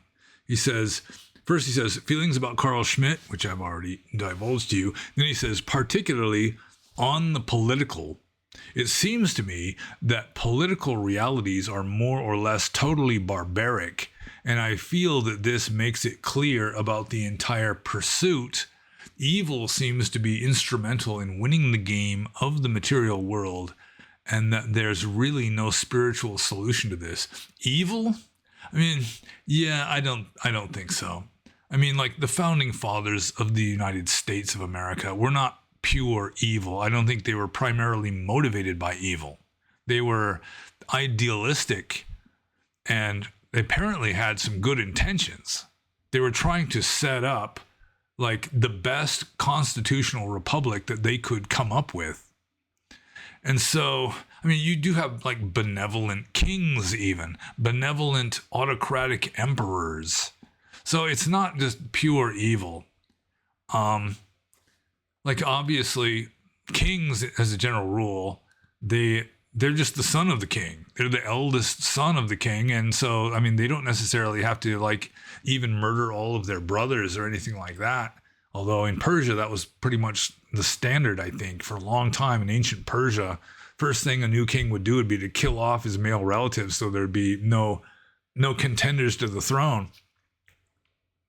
But, I mean, political power does attract moral inferiors, but it doesn't attract only, I mean, it's like politics is not just purely composed of moral inferiors. Although if you see the stuff that's coming up in American politics with Elon Musk and his group, like examining, auditing different like government agencies, you might think that, yeah, the whole thing is just rotten to the core.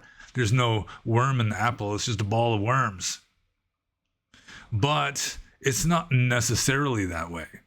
So let's see, Thermal Squid here says, it seems to me that political realities are more or less totally barbaric. I mean, barbaric has negative connotations, but it's not necessarily a bad thing. Sort of like in a previous Q&A, I was talking about like the dark wisdom of militarism. There is a certain wisdom to that. And it may be there's a certain wisdom to a kind of ruthlessness in politics. Let's see. Evil seems to be instrumental in winning the game of the material world. Not necessarily. I mean, that is one common strategy that does have some success, I suppose. But yeah, I mean, that should not discourage like genuinely good people from trying to participate in the political system. Like Pericles of Athens, I don't think he was pure evil. I don't even think Winston Churchill was pure evil. Although quite a few people that watch these videos might disagree on that one. So anyways, I'm just going to move on to Thermal Squid's next question. I'm not even fully sure that I answered his first question, but then again, the only question mark in his first question was after feelings about Carl Schmitt, and I don't know who Carl Schmitt even is. So, Thermal Squid's next question. What sort of attributes and qualities rise to the mind immediately when you hear the phrase sick freak or depraved, maybe even deranged? Please go into detail and even potentially be grotesque. I don't see what possible benefit there would be had in going down a rabbit hole of grotesqueness. Seriously, I mean, it's generally could involve toxic mental states and I mean, it's just, why would I want to inflict myself with toxic mental states, or inflict you, the viewer and listener of these videos, with toxic mental states? So sick freak, I mean, the first thing that came up would just be something sexual, just somebody with weird kinks. Depraved is a much more general term. And I think depravity is largely, it's sort of like the atmosphere breathed by the political left nowadays. Just sort of cultural castration and just general decadence and depravity seems to be the general direction that, like, the globalist left, the people that were being chewed out by our good American vice president recently in Munich, that seems to be what they want. They want depravity. They don't necessarily want sick freaks, but a certain degeneracy, like moral degeneracy, is it causes the downfall of civilizations when it goes mainstream, which is what has been going on in the West for decades, if not centuries. So deranged, that's even more general still. Deranged is just insane, which is what pretty much everybody is. So, yeah, I think that's good enough. Wallowing in like minute descriptions, just graphic descriptions of depravity and so forth. It's not to anybody's benefit whatsoever that I can see at present. So I'm just going to move on to the next question. This is also from Thermal Squid, which is, karmically speaking, would asking goofy, silly, cryptic, or bizarre questions on this channel be bad karma, in the sense that we might be wasting potential for acceleration of insight or spiritual progress? This question falls into a similar category about having bad opinions about monks or doing other seemingly dull things to a monastic that wouldn't otherwise result in hell if it were a layperson. But I also feel that you desire to answer questions that are easy, personal, or otherwise outside of the confines of seriousness or urgency. I think it would be divinely ironic to have had the opportunity for major enrichment yet wasted on questions about critters or some other kind phenomenal topic. So I guess the main question here is up here. See, karmically speaking, would asking goofy, silly, cryptic, or bizarre questions on this channel be bad karma, in the sense that we might be wasting potential for acceleration of insight or spiritual progress? It would depend on the individual who's asking. Some people ask goofy, silly, cryptic, or bizarre questions in good faith. They just have a mind that works differently, and it may just sound like a goofy, silly, cryptic, or bizarre question to somebody else. When to them, maybe they don't realize how goofy it may sound to somebody else. On the other hand, some people may just deliberately be trolling and asking smart-ass questions, and they would be getting worse karma than the person who is just kind of a goofy person, maybe, who asks a goofy question in all seriousness. It's the people that are just like being sarcastic, trolling, that kind of stuff, and it does happen on these Q&A videos. People just asking just ridiculous questions on purpose, just to see what happens, see what kind of result they get. That has happened before. So let's see. But he further says that it's like, would it be bad karma in the sense that we might be wasting potential for acceleration of insight or spiritual progress? A person who in good faith is asking a question that might be considered a silly question from others, I might just point out to them that it's a silly question. I might sometimes I do kind of good-naturedly berate people for asking certain kinds of questions, like second guessing the mental states of a fully enlightened being, for example. Just for this Q&A, somebody, a generous supporter of mine, they asked questions that were just completely in koan land.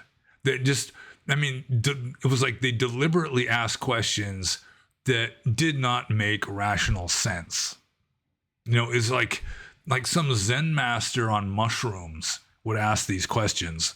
And I didn't even include them because, it's so difficult to tease out any kind of actual meaning from the question that, this wasn't much point in answering.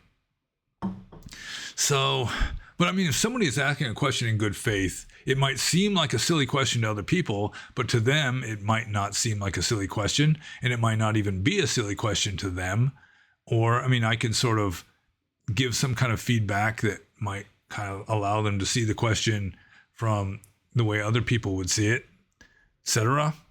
But I really don't think that there's necessarily bad karma in the sense that you might be wasting potential for acceleration of insight or spiritual progress unless you're doing it on purpose. If you're asking a kind of a question that other people would consider silly in good faith, then you really haven't done anything wrong other than just the standard, the immorality of being unenlightened. And in Buddhism, really, it is immoral not to be enlightened. It is immoral to be delusional. It's just the way it is. It's immoral to be unhappy in Buddhism. And usually Buddhists don't describe it as such, but that really is the case. It is immoral to be unhappy, even though everybody's unhappy sometimes. At least everyone who isn't fully enlightened. So, let's see. I suppose I answered that question. So I'm just going to move on to the next question. This is from Romeo.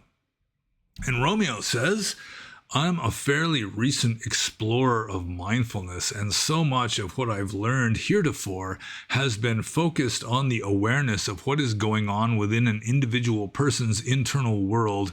However, the other day, while reading Joseph Goldstein's excellent book, Mindfulness, I found out about another aspect of mindfulness that I wasn't familiar with, awareness of the external mind states of other people.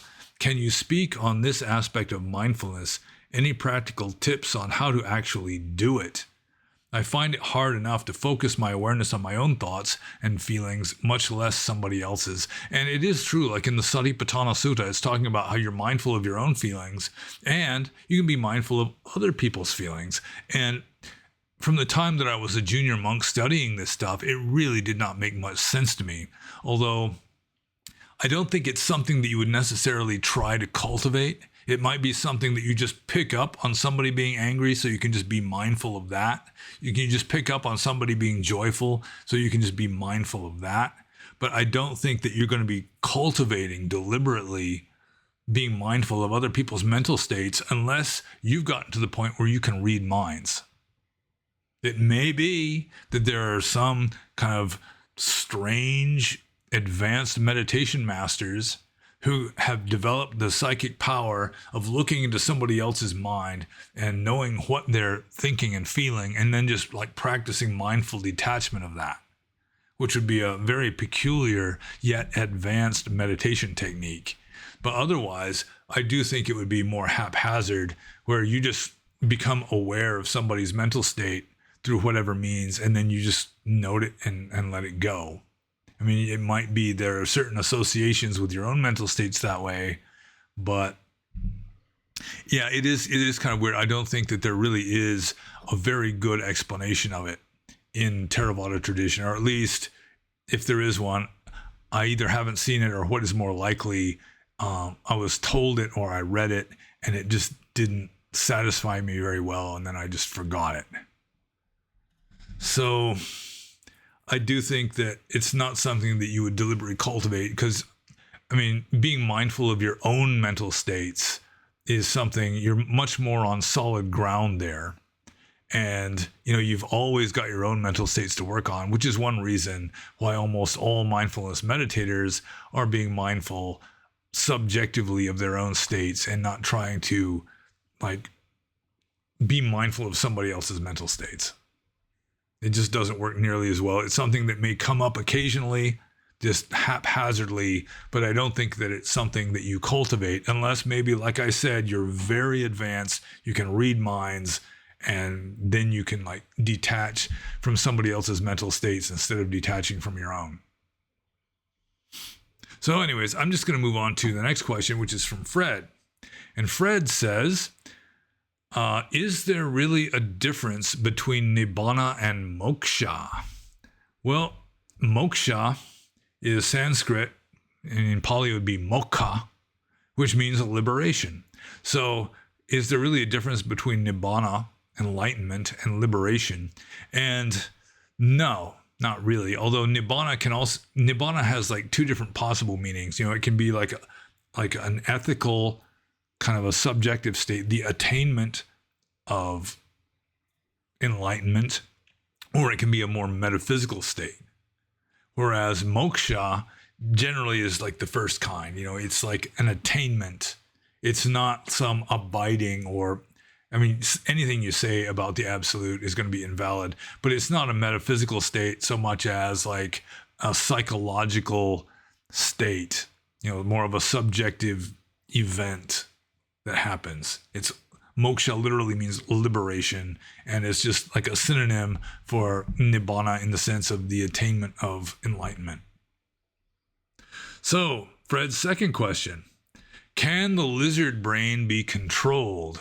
And to some degree, indirectly, you can control the lizard brain. You cannot have complete control over the lizard brain. You can't have complete control over any aspect of your brain.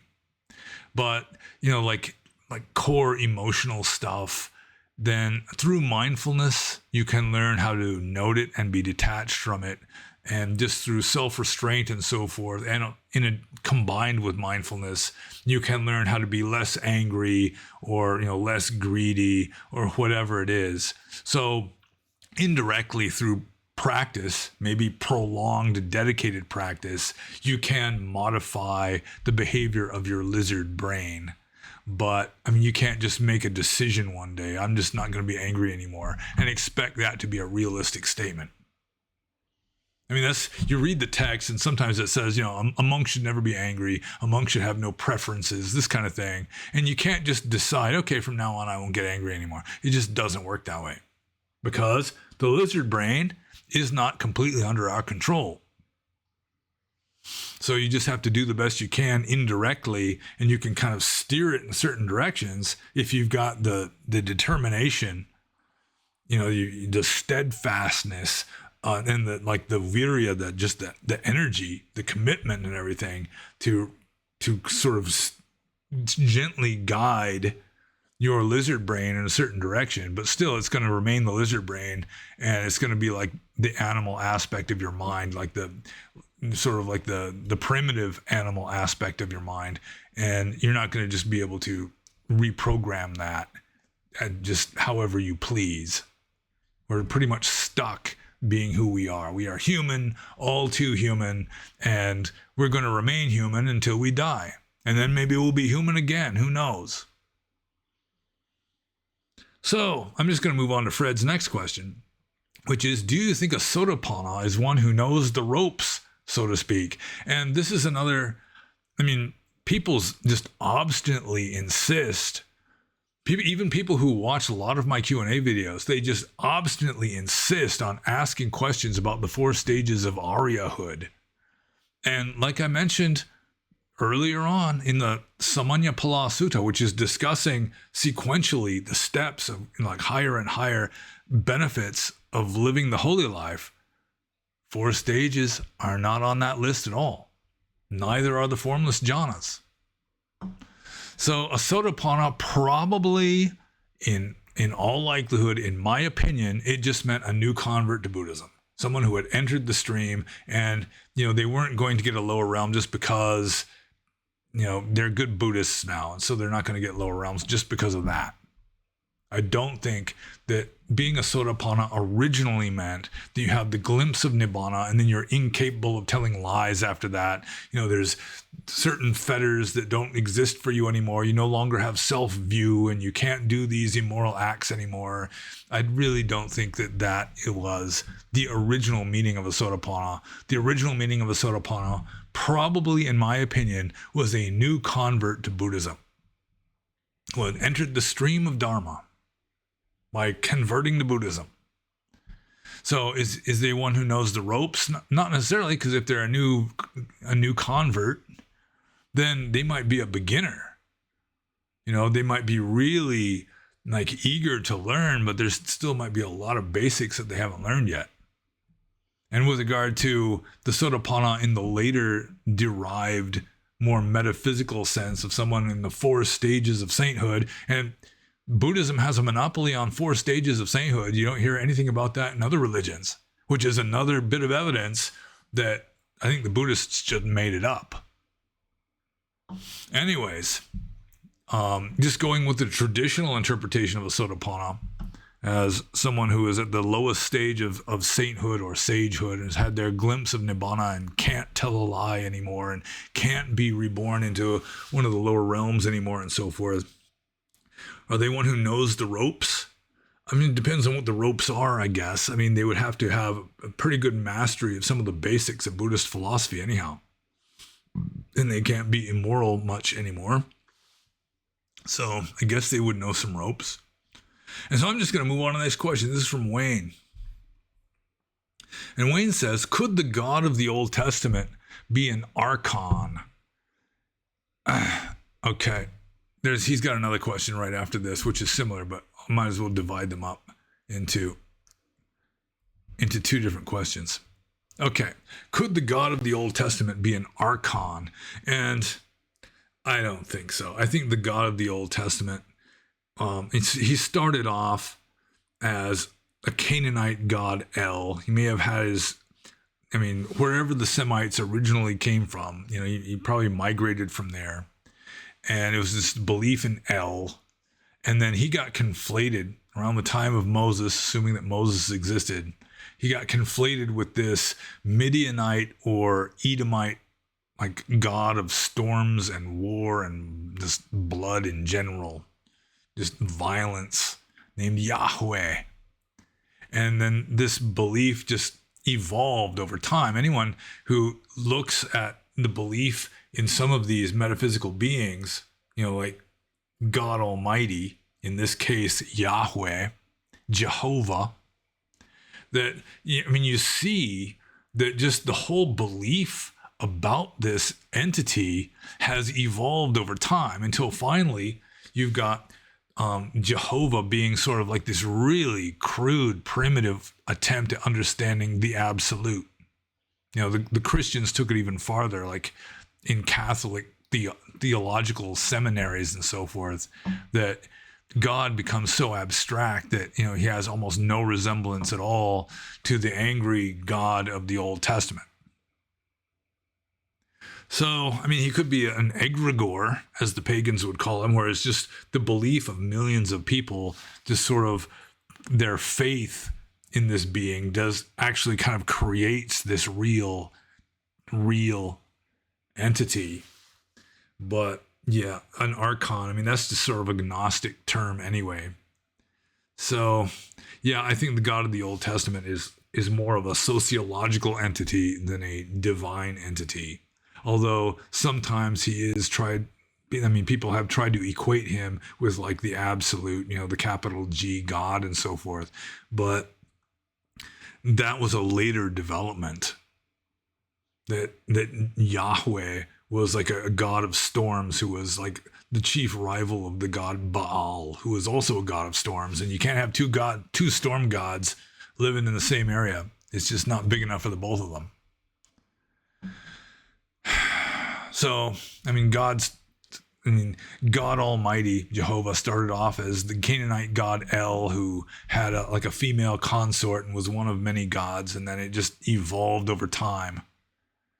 So, yeah, I do think that the Old Testament God and the Old Testament and New Testament Satan are both more sociological than theological. So I guess I'll just move on to Wayne's second question, which is kind of similar. Is Jesus of the New Testament a bodhisattva? Thoughts? And a bodhisattva, really, Jesus lived around the same time that the Mahayanist bodhisattva concept was coming into being. So I mean, that's just coincidental, I think. I mean, it's really, you're trying to impose Mahayana Buddhism onto Christianity, just sort of apples and oranges. I don't think it really works that way.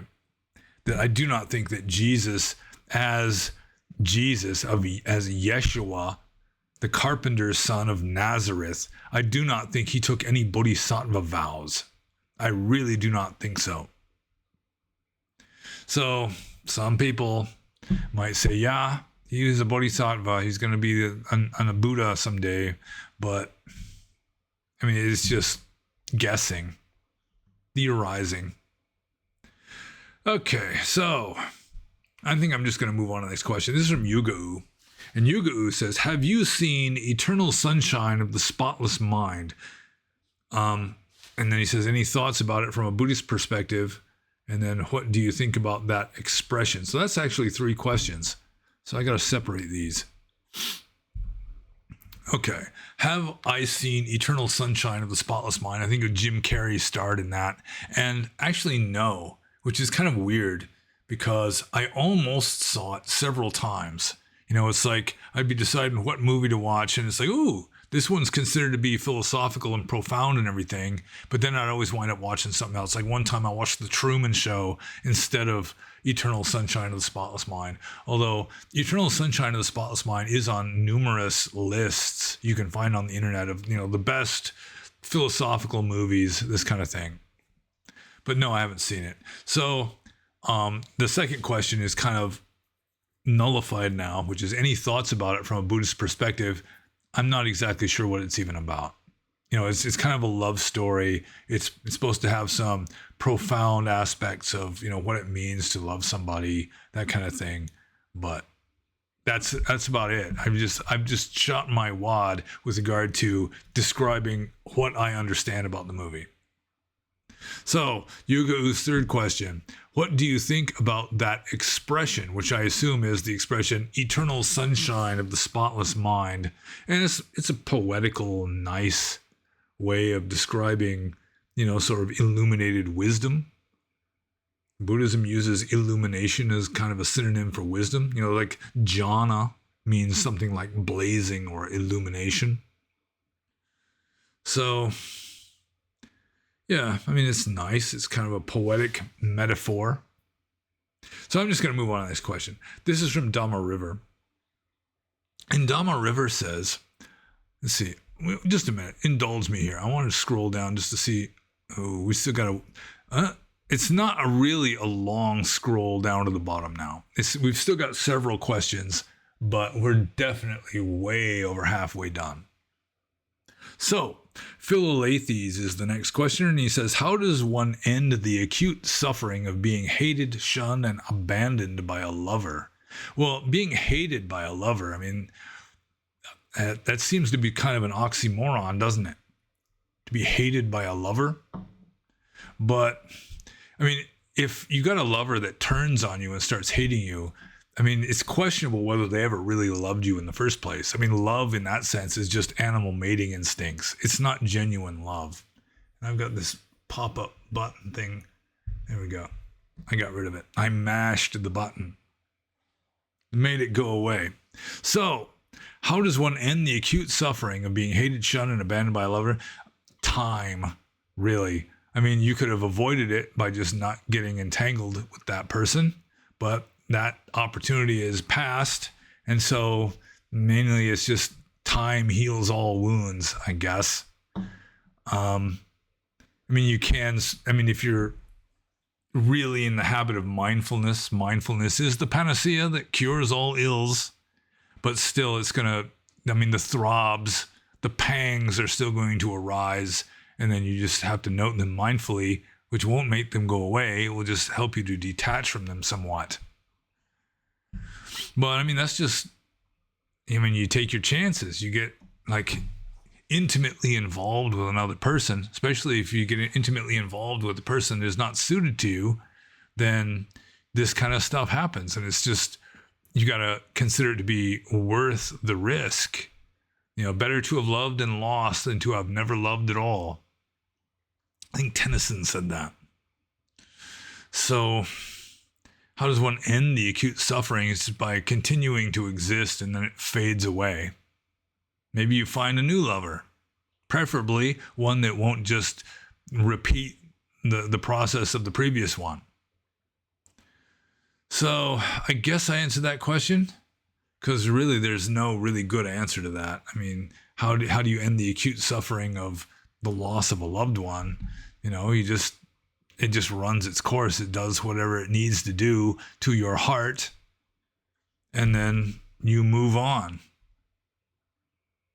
So, Philalethes' second question. If reality can't be expressed in words, then what are words for? I've begun to feel that the primary purpose of language is lying, mainly in terms of praising and denigrating, not communicating neutral, valueless information intersubjectively, as is commonly believed. In my view, language is not utilitarian, at least not by the common sense idea of utility, and we fail to see this because of massive karmic delusion. Well, I mean, let's just get up to the top here. If reality can't be expressed in words, then what are words for? Navigating samsara. I really do not believe that the main purpose of words is lying. Like when I go to work, almost all the talking that I'm doing is just like work-related stuff. You know, where should I put this? Where does that go? You know, what should I do next? That kind of thing. So, I mean, it's just navigating samsara, which is not ultimately real. But, I mean, it is true that children learn to lie almost as soon as they learn to speak. Even apes who have been taught sign language learn to lie pretty quickly. But, yeah, I do not think that it's anywhere near the primary purpose of existence. It just has survival value. From a biological point of view, human language has great survival value. It allows us to pass on information from one person to the next and from one generation to the next. So, you know, at first it was like, hey, I found something good to eat over here. That kind of stuff, which might have been a lie sometimes, but usually wasn't. And so I'm just going to move on to Philalethes' third question. Does being silent for long periods of time in itself have any positive spiritual effects? It can have positive spiritual effects on people who, for example, are just like chronically talkative, or they're like very social. You know, they've got attachments to socializing, attachments to just talking all the time. And I mean, I've met monks who, I mean, they probably would have been better off if they took a vow of silence from time to time. There was this one monk in particular. I mean, he was just talking all the time, and usually not about Dhamma. He was talking about this really great cricket bat that he had at one time, or talking about, you know, this motorcycle experience that he had, this kind of thing. So that, I mean, some monks would just kind of steer clear of him just because they didn't want to be talked to about cricket bats and motorcycles.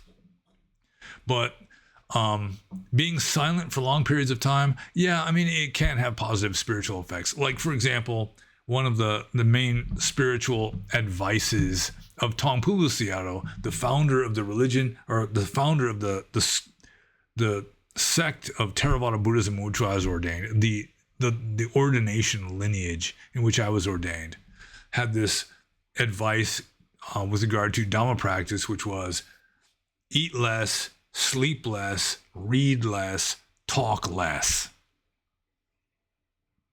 So at least reducing the amount of talking that you do does have positive spiritual effects, or at least it can. So let's see here. I mean, it can just help you to break attachments to talking. That would be the main benefit of it. And so I'm just going to move on to the next question. This is from Kasa with a K. And Kasa says, hello, how many types of Buddhism are there? Like different schools or philosophical differences and stuff like that. Well, it's sort of like saying how many different types of Christianity are there? I don't think there's as many types of Buddhism as there are types of Christianity. You know, first you got like the old schools of Christianity, you know, the Catholics, the Greek Orthodox, you know, the Coptic Christians in Ethiopia, the Nestorian Christians in Syria. And then, of course, you've got all these Protestant schools that, I mean, you can just have fly-by-night Protestant cults arising, and they're just all over the place.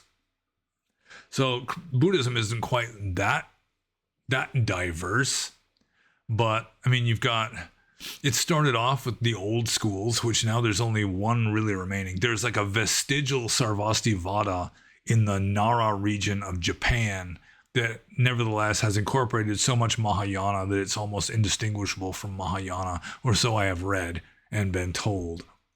But technically speaking, you still have some vestigial Sarvastivada in Japan. But of the older schools, all that really remains is Theravada. And then you've got numerous Mahayana schools, and I mean the main ones early on were Pure Land. That surprisingly, I was surprised to learn that Pure Land was one of the earliest Mahayana schools, which arose around 400 or 500 years after the time of the Buddha. You got Madhyamaka, you got Yogacara, and you got Zen. Then you got like various Tibetan lineages. You got the what is it? The Gelugpas, I think, are the yellow hats. The Nyingmapas, I think, are the red hats. And I mean, the philosophies vary widely. You got Nichiren in Japan, which has essentially degenerated into little more than reciting Namo Myoho Renge Kyo over and over again, which is sort of worshiping the Lotus Sutra. It's homage to the Lotus Sutra, which is a kind of apocryphal sutra. It's sort of like Christians whose religion just has pretty much devolved down to nothing more than just repeating as a mantra praise of the Book of Mormon, that kind of thing. So how many types of Buddhism there are, I really can't say. I mean, you can divide it up into Theravada and Mahayana, or you can divide it up into Theravada, Mahayana, and Vajrayana, which is what a lot of Tibetan Buddhism goes under. But within Mahayana, there's various schools. It's like Zen is very different from Pure Land, even though in a lot of monasteries they're combined into one system, which is weird. Or like Nichiren and like let's just say Madhyamaka. I mean, just as different as night and day. So different schools or philosophical differences. I mean, it would take a long time for me to try to discuss various philosophical differences between the different schools, but mainly Theravada. I mean, it's not exactly what the Buddha taught, but it's like the closest to what the Buddha taught that still exists as a living tradition. And it's just become enlightened in this very life. The Buddha was a man. He became enlightened. You can be enlightened like him, and just do it if you can. And then in Mahayana, it just became more and more, more like mythological space Buddhas, and just don't try to become enlightened in this life. The Buddha said you should do that. No, that was one of his lower teachings. His more advanced teachings is postpone it indefinitely until all beings are enlightened, even though that's impossible. So, I mean, some of the teachings of Mahayana, they just kind of went off the deep end, in my opinion. But I shouldn't be spending a lot of time discussing different philosophical differences between different schools of Buddhism, because it would just take too long. And we've already been going at this for a little over 2 hours at this point. So I'm just going to move on to the next question. And this is from Bodhisattva 969. And Bodhisattva 969 says, should we as right-wing Buddhists, at least not left-woke Buddhists, use the 969 as a symbol and spread the movement everywhere and gather under the 969? Of course, I assume that the mainstream media's reporting on this movement is, as almost always, a lie. That means non-violence, of course. So the 969 movement is a movement in Burma, and 969 represents the qualities of the 9 qualities of the Buddha, the 6 qualities of the Dhamma, and the 9 qualities of the Sangha that are in the standard mantra that is recited when one is reciting the qualities of Buddha, Dhamma, and Sangha.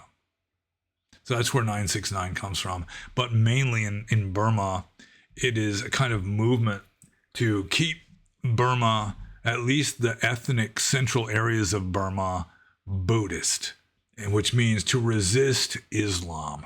And that is considered to be, just racist and xenophobic and wrong and bad and terrorism and all this kind of stuff.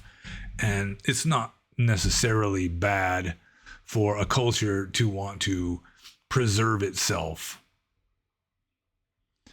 So should we, as right-wing Buddhists, and I'm not extremely right-wing, I'm more or less of a centrist. When I take those tests, where you fit on the political spectrum, I'm usually pretty much near the center, which I guess is appropriate for a Buddhist because that's the middle path between extremes and all that. So should we use the 969 as a symbol and spread the movement everywhere and gather under the 969? Well, it's a matter of personal taste. I mean, I don't think that it's necessary, and I don't think it's very realistic, really, that very many people are going to go with that. Especially since the 969 movement is either unheard of to Buddhists, or they've read the media propaganda and consider it to be like a terrorist organization. So, yeah, I don't know. I think the movement, just real Dhamma, just like tradition, not even necessarily traditionalist Dhamma, but like try to follow what the Buddha actually taught. And there's people that will appreciate that, and people who will, they'll try to learn what the Buddha really taught and try to follow that as best they can. Just Dhamma, just the Pali texts. So, yeah, I really don't think that the 969 movement is likely to strike much traction in the West, partly because most people don't know what it is, or they've had their mind poisoned against it by mainstream propagandists. So there might just be a better way of going about it. People might just like flock to Venerable Nyanamoli in Slovenia as like this charismatic leader of like a mainstream, like traditionalist Theravada Buddhism. Something like that might be more realistic. Not that I'm singling out Nyanamoli because I think he's necessarily the guy. So I'm just going to move on to Bodhisattva 969's second question, which is, what do you think of Ajahn Chah and his teaching style, maybe also in comparison to Ajahn, and he has man here, but I think maybe he means man, or is there an Ajahn man? If there's an Ajahn man, I'm not exactly sure who he is. Ajahn Mun I've heard of. So, I'm not really like super well versed in Thai monks, although Ajahn Chah and Ajahn Mun are two of the ones historically that I know something about. So what do I think of Ajahn Chah and his teaching style? I think he had a good teaching style, partly because it was based primarily on his own personal experience. He wasn't just like dogmatizing, just repeating what he read in suttas, which is generally the way Burmese Sayadaws work. Burmese Sayadaws are very dogmatic. And so, you cannot deviate from the orthodox position.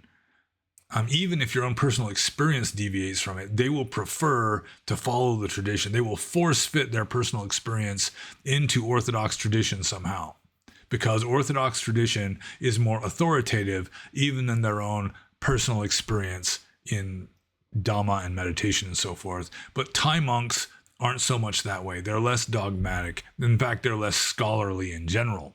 And so Ajahn Chah, taught primarily from his own experience, just from the wisdom that he acquired through practicing Dhamma. And that is valuable and good. And also Ajahn Chah, he would really work on the weaknesses of his disciples. Like I've said before, if Ajahn Chah had a disciple who was just terrified of ghosts, he'd make him go live in a cemetery.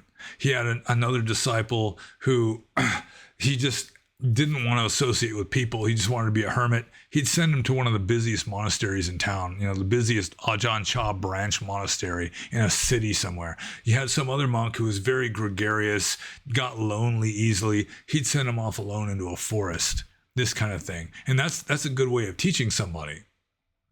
Also, I think it was Jack Cornfield said that when he was a junior monk under Ajahn Chah, he had a lot of problems with sleepiness. So Ajahn Chah made him meditate sitting at the edge of a well, where if he fell backwards, it was like 70 feet straight down. And so that worked like a charm. You just don't fall asleep when you're meditating when there's like a 70-foot vertical drop just right behind your buttocks.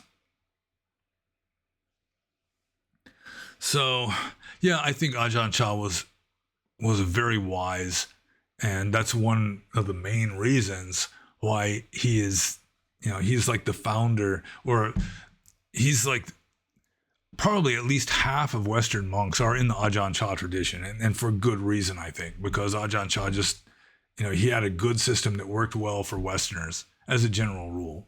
The Burmese tend to be way more dogmatic in a medieval, scholarly kind of way, scholastic kind of way that doesn't work so well for Westerners as a general rule. And compared to Ajahn Mun, I don't know about Ajahn Man, but Ajahn Mun, Ajahn Mun was, he sort of revived the Thai forest tradition. He was fierce. He apparently had psychic powers, so he could read your mind, which would make it easier for him to help you. But I do think that Ajahn Chah's style is preferable. Ajahn Mun, he was a chain smoker, for example, so he was literally a drug addict, addicted to nicotine and just fierce. And for some people that works really well. I guess Ajahn Mahabua was a disciple of Ajahn Mun who was also relatively fierce. And I can appreciate a fierce teacher, but an angry teacher, not so much. So they'd have to be fierce without being angry, because anger obviously is frowned upon in Buddhism, whereas a certain fierceness is very skillful, like the Marine Corps drill instructor that just, fills you with, fear of getting on his bad side kind of a thing, just wanting to please him or whatever. So, yeah, Ajahn Chah and his teaching style definitely get 2 thumbs up from me. I got nothing bad to say about Ajahn Chah. And so I'm just going to move on to the next question. This is from Skoladin, who changed his name to various other things and now has returned home to the name Skoladin or Skuladin. And he asks strange questions sometimes, and this is one of them. In fact, there's like 3 of them. And the first question is, would you kindly explain the lyrics to Love Potion Number 9, which is a song from like the late 50s or early 60s. And it's my understanding this guy was unlucky in love, so he goes to a gypsy and she gives him this love potion, and he drinks it and he just falls in love with everybody, and he winds up getting in trouble by kissing a police officer. And what's there to explain? It's like the love potion probably should have been given to the girl that he liked so that she'd fall in love with him instead of him just drinking it and falling in love with everybody. Although if he gave it to a girl, he'd probably want to get her alone somewhere before she started falling in love with, everyone else around her. But there's really not much to explain. I'm not exactly sure why Skoladin would ask me about this, unless he thinks maybe there's some deeper meaning, like maybe the love potion is poisonous or something. I have no idea. So I'm just going to move on to Skoladin's second question. Thoughts on Pride and Prejudice and zombies. And so, that has to be 2 questions, because Pride, Prejudice, and zombies, it's not just a unity here. Pride and Prejudice, it is the only Jane Austen novel I ever read. I was living in a cave in Burma. Somebody sent me this box of books, which included, it was a woman that sent me this box of books. And so it had a lot of chick lit in it, including Jane Austen's Pride and Prejudice. So I did read it, and it's a chick book. But it's very well written. Jane Austen, I have to admit, is one of the greatest authors in the English language, I think. She was just a brilliant writer, even though she was writing stuff that's mainly of interest to women. So I guess that's pretty much all I got to say about Pride and Prejudice. With regard to zombies, the main thing that I've taken away from various exposures to zombies in like video games and also in movies and so forth is that fast zombies are way worse than slow zombies. You're going to be dealing with zombies Deal with the slow kind. The fast kind, like in World War Z, no, that's not good. You're in trouble when you got fast zombies. And I'm just going to move on to the next question. And this is the last question. Boom. Very last question. This is from Yoshibui. And Yoshibui says, many people believe there's no such thing as karma. How would you respond to that? Is karma a theory, a belief, and is there any evidence of it? Seems that if we think of karma as volition, will, or mental state, and that everything that happens to us is of our own doing, then we may as well believe in a God to simplify things, because a God is as inexplainable, non-provable a concept as karma. For example, if a rock falls on you and kills you, what difference does it make in terms of proof if you ascribe that to the work of karma versus the work of God? Why not just ascribe it to randomness or bad luck instead? So, I mean, there is sort of a self-contradiction in here. There's a mutually contradictory statement, or the first part of the statement contradicts the second part, where he's saying like, where is it? Seems that if we think of karma as volition, let's see, we may as well believe in God, because God is as inexplainable or non-provable a concept as karma. But I mean, how is God as inexplainable or non-provable as volition? Obviously, volition, I mean, within a samsaric empirical context, volition exists pretty obviously, much more so than Yahweh sitting on a throne up in heaven somewhere. So, first you start off with fairly obvious examples of karma, which, like force of habit, the autopilot. That's essentially what karma is. It's the momentum of our mental states, which generally serves as an autopilot. It just pushes us through samsara. And I mean, it's hard to deny that most people are on autopilot most of the time. So that's just like a superficial, fairly obvious manifestation of karma. That it's just force of habit that is just pushing us through life through force of habit. And then you can take it a little deeper, where it's like, there are like scientific studies that show that people who are like worried about being mugged are more likely to get mugged. People that worry about getting sick or whatever are more likely to get sick. Although I don't know if they like filter out the possibility that they just know that it runs in their family and that's why they're worried about it, that kind of thing. But I mean, a lot of karma, I mean, to just this completely superficial normie, I mean, it would have to be a matter of faith until you get deep enough in your practice to realize that we really are creating our reality. And there's not much point in trying to persuade somebody of that if they're just not ready to understand it yet. But we are creating our reality, and for the most part, we're creating it like subconsciously. We're not fully aware that we are creating our reality, just like we're creating our dreams at night. And like I mentioned earlier, I mean, some people have nightmares, even though we no longer believe that our dreams are implanted into our mind at night by some God, that our own mind is creating these dreams, and it's creating nightmares just because that's kind of where the person is at. And it's creating our outward life. I mean, someone wants to be a materialist, they just want to insist on being a materialist. They can do that, and a lot of people do that, especially in the West. And it's just kind of superficiality, and I mean, it's like spiritual bankruptcy, essentially.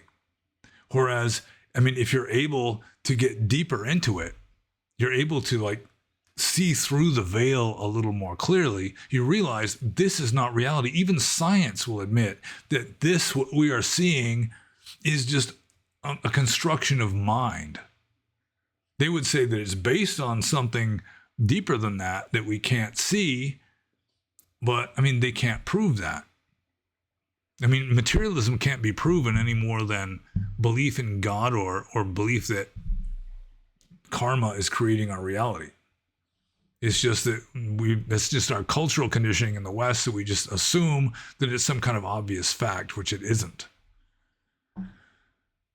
But I mean, the deeper you go into it, the more like weird synchronicities start happening, just like weird coincidences start happening, and also just you start being able to see below the surface a little better, and then you're more inclined to accept that really this universe is a manifestation of consciousness. Even some science, like theoretical physics, is going with the idea that it takes like a perceiving consciousness to single out one possibility among this cloud of possibilities to sort of crystallize this world into like this concrete system that we see. We're not even seeing it directly. We're seeing it indirectly through a kind of inference, I guess. So, I mean, science, and there were books written like in the 70s and 80s, like the Tao of Physics and so forth, that was trying to really push this idea that science is actually getting closer and closer and closer to Eastern philosophy. And it kind of is, or at least it did for a while. But I mean, with regard to beliefs, again, like some of the earliest Buddhist texts say, don't believe anything, which means, don't positively disbelieve anything either. It's just accept something as a working hypothesis. If it helps you to be a happier, like more virtuous, better person, then fine, just go with that. Don't cling to it though. Just use it as a working hypothesis. And you're better off not firmly believing anything, because that's just attachment. So in Buddhism, the convenient working hypothesis of one of many is that there is karma, in which case our own mental states are conditioning the reality that we live in. Another convenient working hypothesis in Buddhism is that the founder of the system, Gautama Buddha, was a fully enlightened being. There's no way to absolutely prove that, but it is a convenient working hypothesis, which most Buddhists just cling to as some kind of gospel truth. But they couldn't prove it, and if you point that out to them, they might start getting upset. But that's just the way people are in general with regard to any beliefs that they have. You challenge somebody's beliefs, you're challenging them. So let's see. Did I answer the question? Did I answer the very last question? See, many people believe there's no such thing as karma. How would you respond to that? Well, people can believe whatever they please, I guess, whatever they consider to be most likely to be correct. And in the West, just because scientism has been the reigning like worldview with regard to explaining reality, then just by default they get conditioned into scientism. But let's see, is karma a theory, a belief, and is there any evidence of it? Well, yeah, there's plenty of evidence for, the superficial stuff, just the power of habit at driving us through life, just like on autopilot. That is a manifestation of karma. So at least with regard to the superficial stuff, yeah, there's plenty of evidence, more evidence than maybe for God Almighty, for example. But any theory or belief, science it's made up of theories. It's beliefs. It's a belief system. Any religion is a belief system. Any kind of system that you use to navigate samsara is a kind of theoretical belief system. There's no way to prove jack diddly unless it's just completely self-contained in your mind, like a theorem of Euclid or something. Maybe you could prove. You could maybe prove within your own mind that you can checkmate an opponent in chess when the only pieces still on the board are his king, your king, and a bishop and a knight of yours.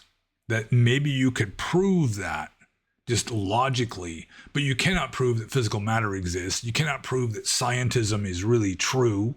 It's based on induction more than deduction. You can't really prove anything with regard to any supposed external universe.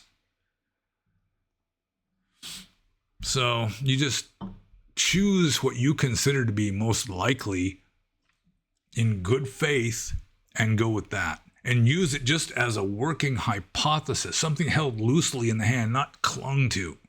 Because once you start clinging to it, it becomes a hindrance. Doesn't matter what it is.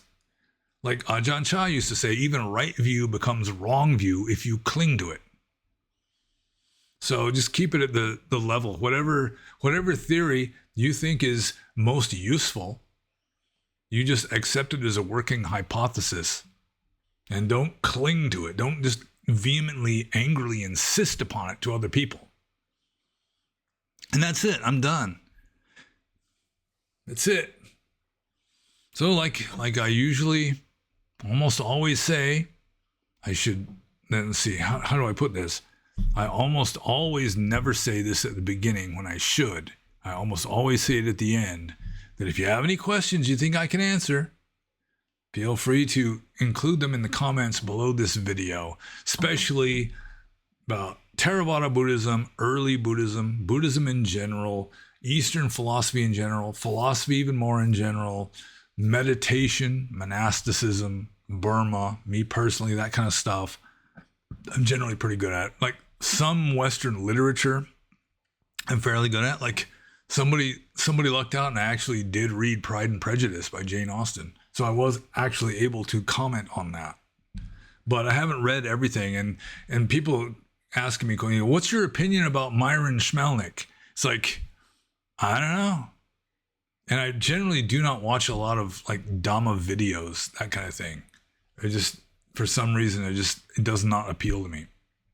So that's it. And hit the like button, smash the son of a bitch if you feel so inclined. And subscribe if you haven't already. And I guess be happy.